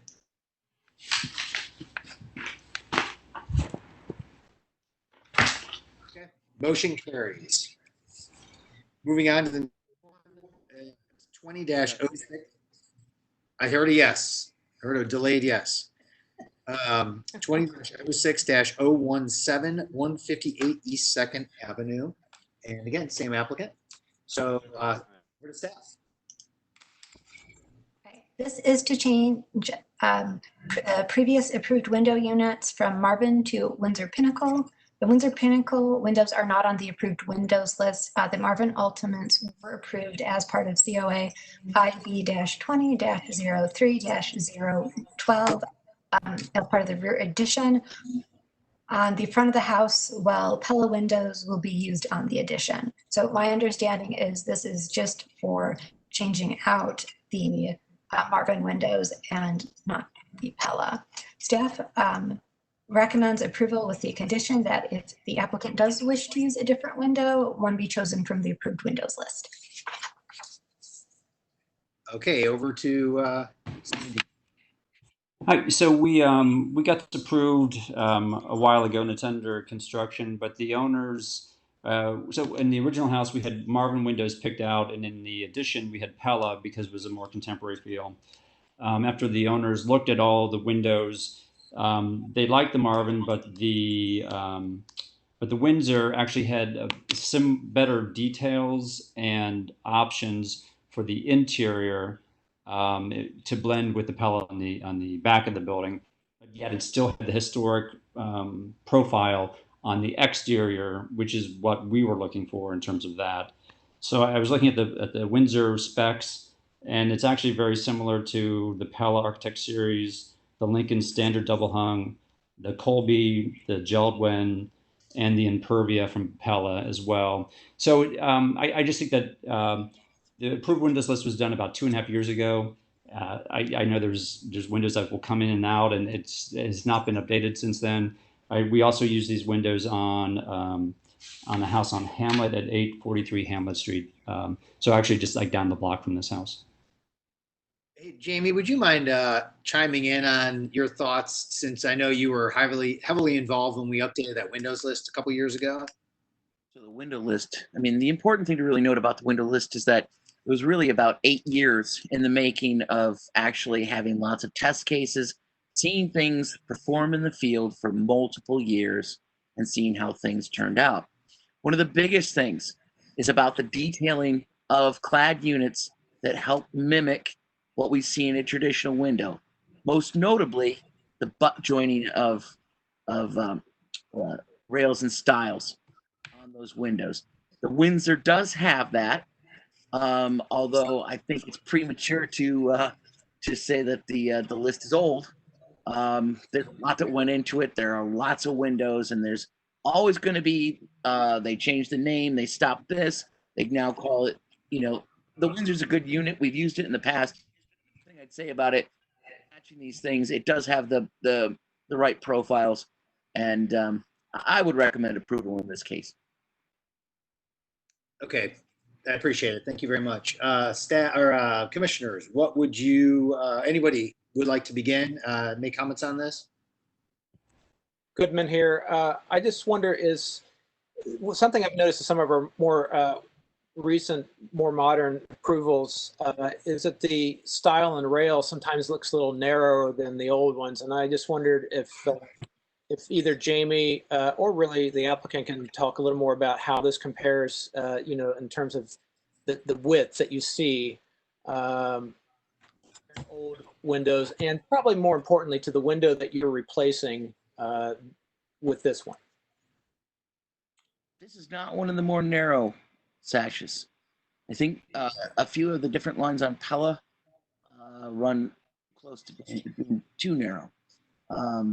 And that was something that we always looked at when we were evaluating these windows as well. I said, I think this is one of the ones that actually gets it right, but I'd defer to the applicant at this point. I still retain my opinion that it should be approved. Thanks. Yeah, to kind of chime in what Jamie said, again, we compared it to the Geldwin, the other Pellas, everything off the approved list, and is very similar details to what's approvable and also what is existing on the house. So, all right, I can get on board hearing all these things. Okay, other commissioners?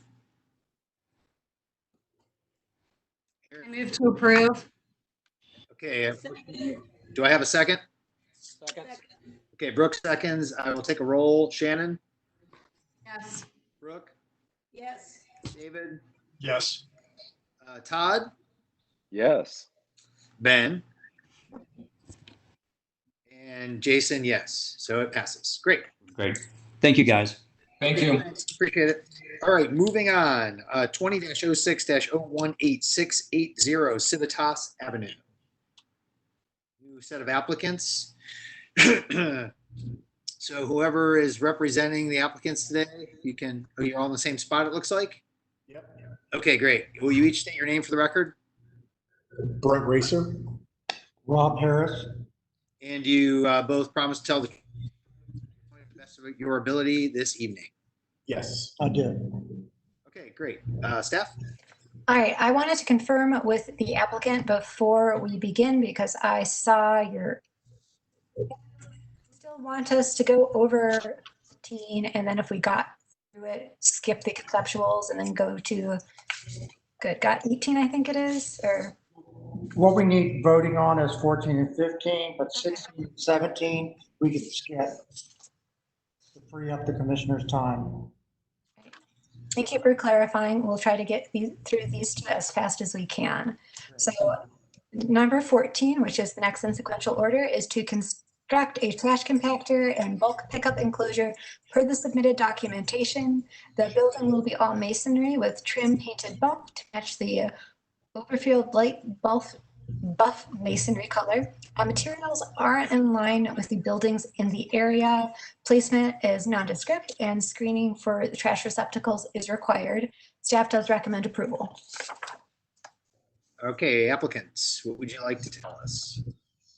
Quite honestly, for just time value, we're willing to answer any questions and can expand on any questions you might have.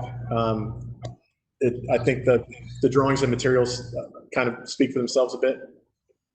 And based on past comments by David Cook, Commissioner Cook, we stayed neutral with the color of the buff surface with the buff colored paint for the doors and flashing.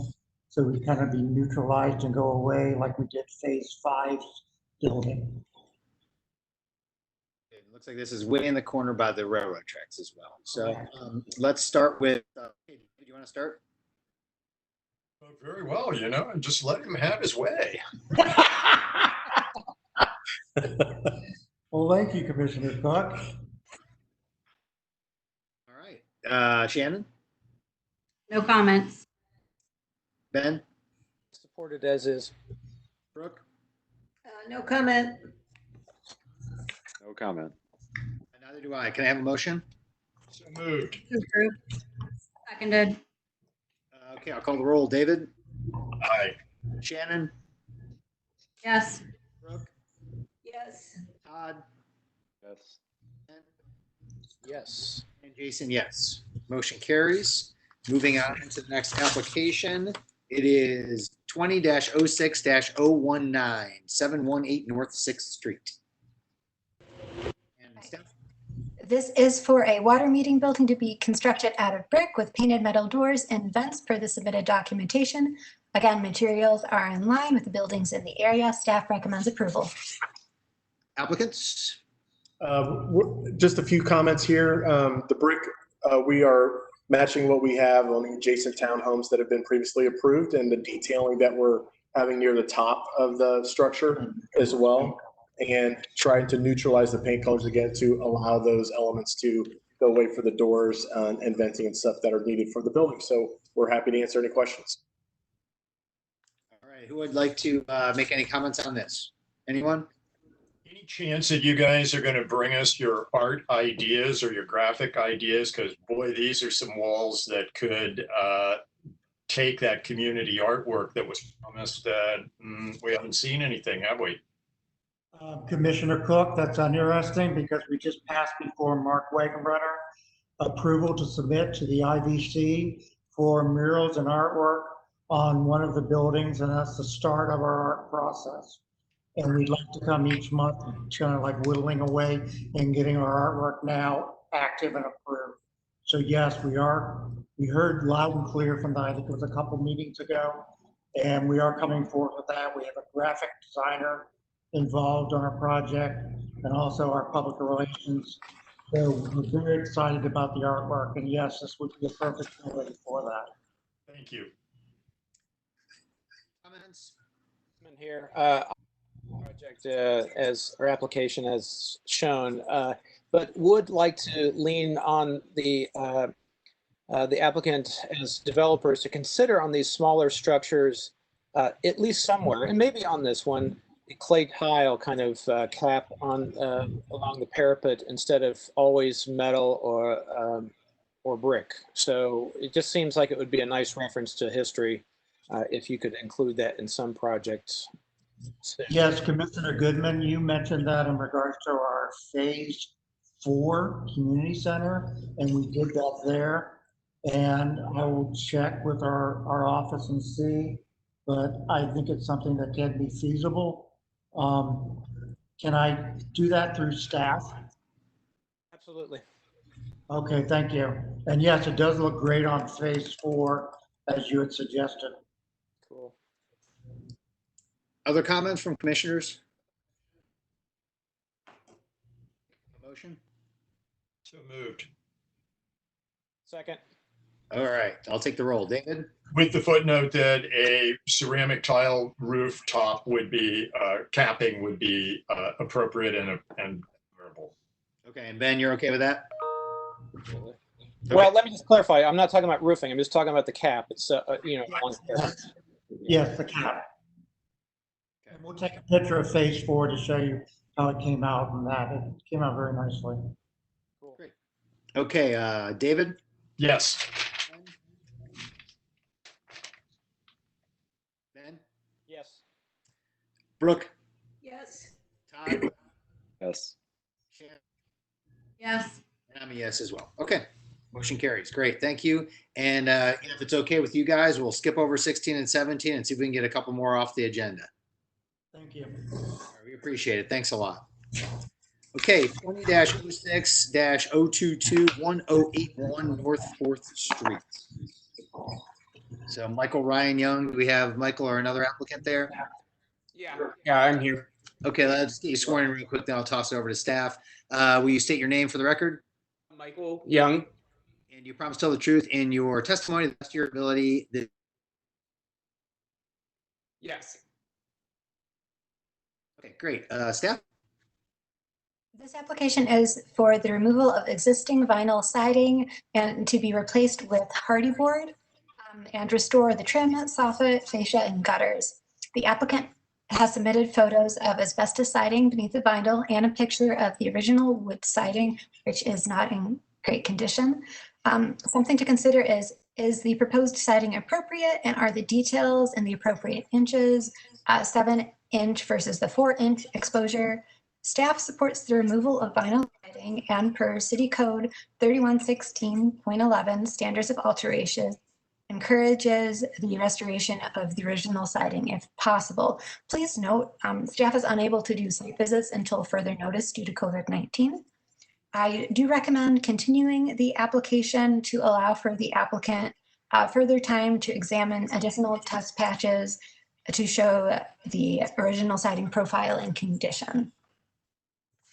Can I ask a clarification from before we have it?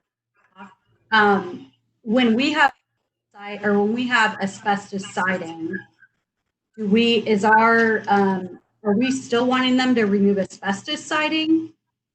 So in my understanding, we now have wood, asbestos, and vinyl. So to get down to the wood, we would need to have them remediate the asbestos. So my thought is they can work with the contractor in order to remove a bit more of the asbestos and do it safely, because we do need to see what that original siding is. And the picture of the siding that we do have, it's really rotted, which I believe it's down at the bottom of the building. But if we do choose to go and replace it with a hardy, we need to know what that original exposure is and the dimensions. I guess to clarify, and maybe James can answer this just from historic knowledge, I thought that if there is asbestos, we don't make them remove the asbestos, because we don't. Manufacturers like GAF make non-asbestos shingle that matches all the profiles that were historically there. That can be, and if there's any damaged pieces, when it's painted and encapsulated, it's a safe product. What you don't want to do is sand it and breathe it. But to remove it totally, you would go with a licensed contractor that would, because then you can't guarantee that you aren't going to be creating a dust situation. That's why if you're going to straight remove it, you would have it remediated. We have repaired it lots of times. Yeah, there you go. I have I submitted I submitted the contractor's documentation of the abatement company who is approved through Ohio to do that. So, sorry. I do see that. Yeah, no, it's your, over to you, Michael, if you want to talk about your thoughts. Really, I mean, I just want to make sure that I maintain the integrity of the house and the structural integrity of the house. it was a second email that I sent out to show that the very underneath of the original siding of the house is extremely bad. Like it is just dry rotted, and I can't even tell what it is. It was a second email that I sent out, but it might be, I don't know if that's the very bottom or not. Oh, it's right there. It's right underneath that. It's actually a very small picture. I'm sorry. It's underneath that one. Yeah, right above. But that's what the wood looks like underneath that tile siding that they have over the asbestos. And so I just want to make sure that that the structural integrity of the house is going to be maintained. I mean, this is over 100-year-old house, and I just want to make sure that one, it looks nice for the community and my neighbors, and two, that I'm able to that the house isn't going to, something's going to happen over time.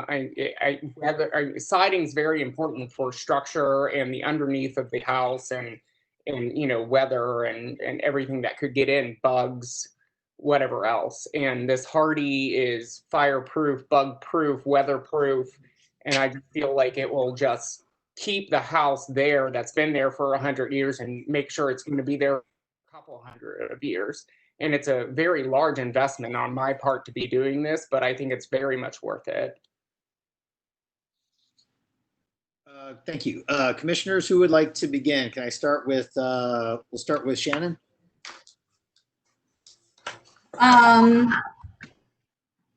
You got, I think everyone knows that I am always a proponent of removing everything to see what's underneath the siding, but I'm sure that I support going all the way down the wood when the entire home is wrapped in asbestos. I think it's very difficult to remove siding completely in a safe manner for not only the homeowner, but also their neighbors. And therefore, I would say that I would be in favor of either repairing the asbestos, because I mean, in our neighborhood, this paneled asbestos is, not original, but historic at this point. A lot of homes have it, or allowing a hardy wrap. Todd, do you have some thoughts? I think my thought would probably be in line with staff's, to give the applicant, or to continue to give the applicant a chance to peel off a couple other locations to see if what is actually behind there versus just the one spot that we saw, so that then he can make a good decision of taking all the asbestos off if they like, in a contained way and an abated way, before we kind of make any judgment. That's my thought. Okay, Brooke. I think I agree with Todd. No further comment. Okay, David. I do agree with Todd and Kim that we ought to continue this. And Ben. Probably the case. It does seem to me to be unfortunate. Is the question here about whether or not to take off asbestos? I mean, is the contractor able to just put hardy board on top of the asbestos? You want to understand? I'm not really sure if I understand what the problem is. Is this just about how much overlap to recommend to the applicant? Partly is whether there's savable siding underneath the asbestos. Yeah, I don't think that should be an issue. I think there's definitely not. I'm sorry. I think we should be allowing this applicant to put hardy board up with the only caveat of establishing what the spacing ought to be. It should be without forcing any sort of issue of taking off the asbestos. I think it's great that he's taking off the vinyl and willing to make this investment. And so I think my feeling is that as long as staff is comfortable with the details of how the corners are done and the spacing of the boards themselves matching relatively what happened 120 years ago, I could support that. Other thoughts on that? I think I don't totally disagree, but I think that we would have to better understand how the hardy plank goes on. Hardy plank really has to have a stable surface to go onto. It can't just go off over top of like shingles and stuff like that. It's just not the way that it's made. So I think that you might want to have staff look at how they're actually going to put hardy over top of the existing shingles. Agreed. But you know, They're not that's putting my it take. over top. It's removing everything. Like it's going to be complete, taking everything off. There's 3 layers. There's the vinyl siding. There is that whoever put the vinyl siding on covered up the asbestos tile with just plain composite board you can see on the photo.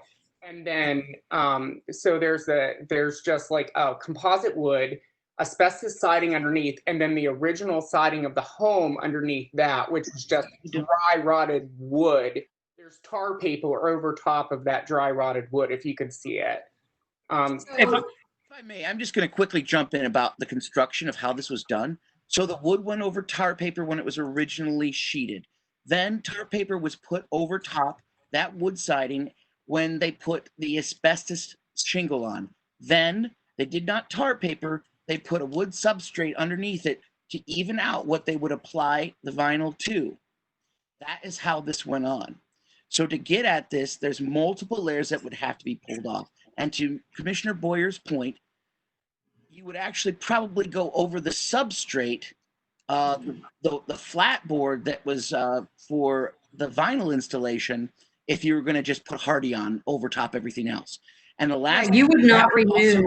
You have to also think about this, is the depth of projections of your window casings, your door casings, and those elements. And that's why it starts to get into, well, how far does this come out and how far does this get built up? I can guarantee it was never a 7-inch exposure, so that a 7-inch exposure on a hardy plank would never be the right thing for this house.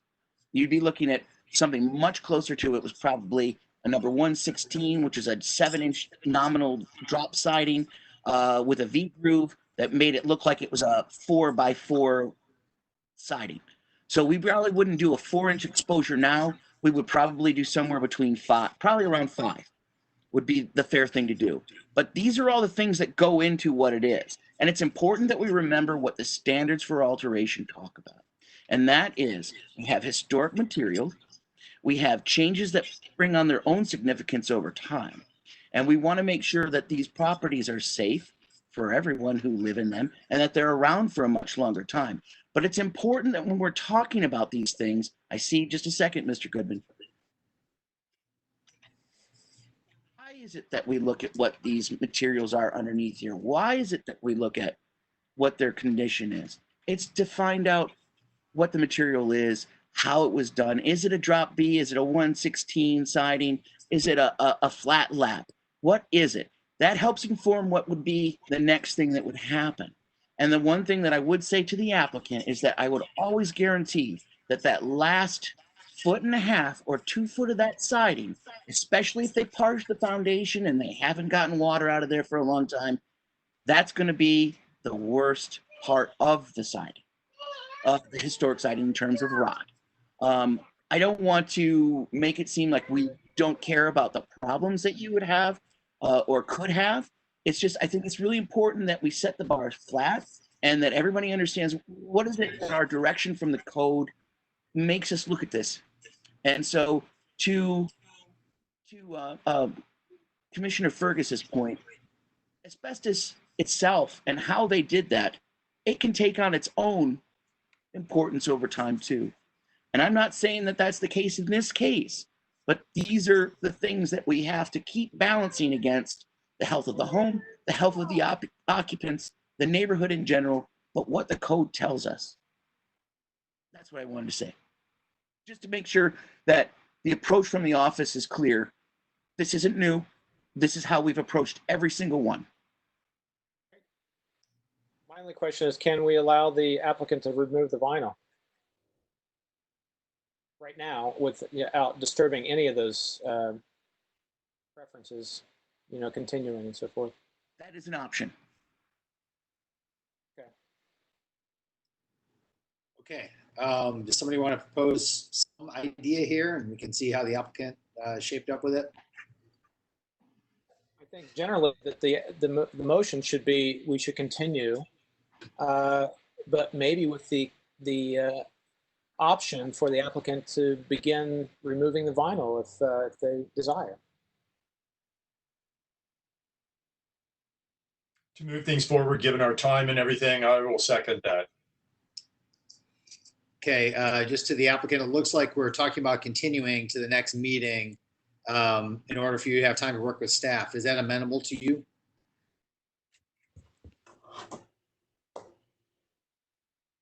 You're on mute. Yeah. Sorry about that.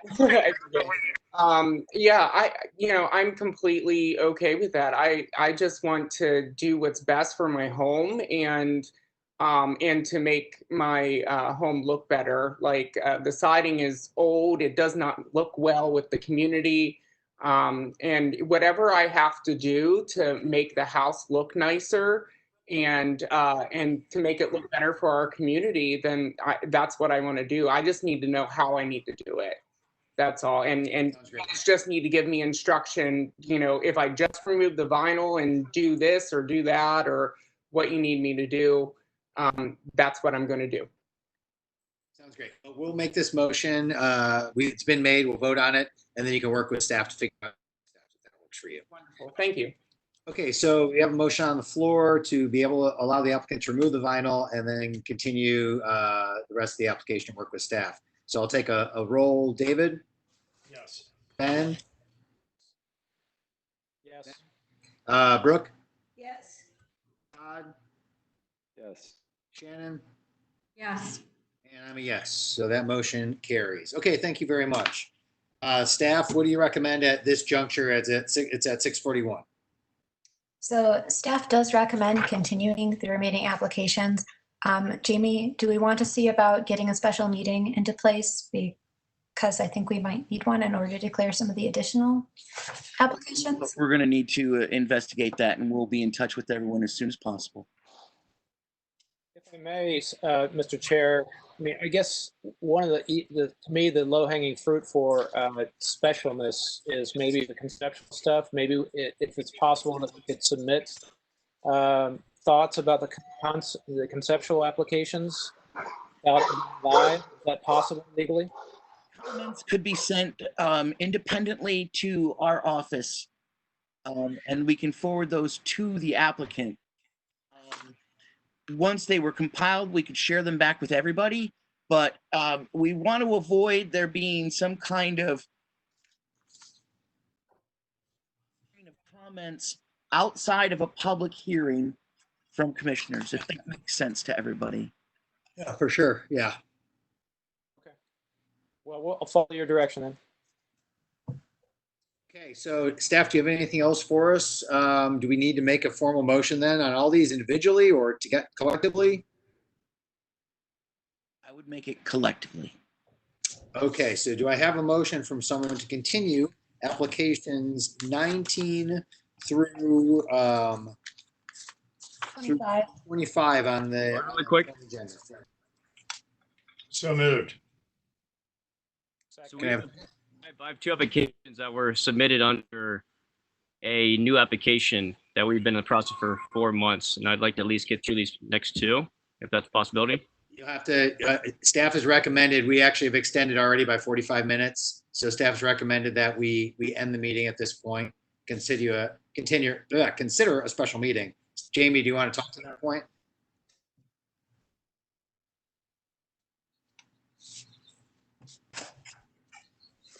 Jamie, you're muted if you're going to respond. I don't have anything to add at this time. Gotcha. Just following our policy is what we're doing. So that's, I think, where we are at this point. Yeah, we actually still have 6 more to go.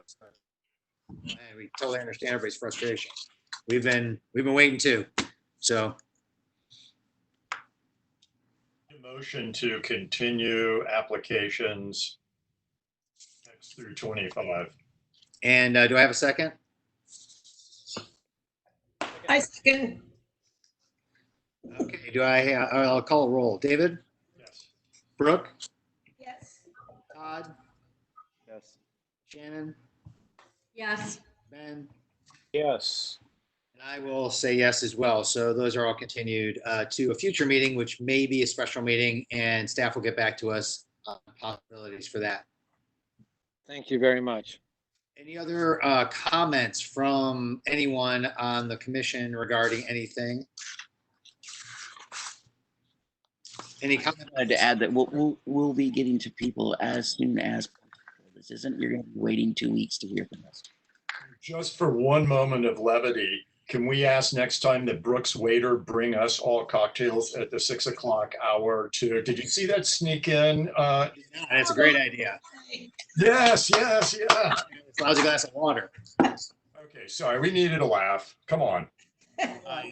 Okay, with that, can I have a motion to adjourn? Wow, So moved. I like it. Okay, all in favor? I have to take a roll on this one too. Yes. Okay, David? Sure. Todd? Yes. Brooke? Yes. Our cocktail's melting. Yes. Ben? Yes. Shannon? Yes. And I will say yes as well. Okay, the meeting is adjourned. Thanks, everybody. Appreciate it. Thanks for everybody tuning in online. Thanks, everybody. Thank you. Thank you, everybody. Thanks.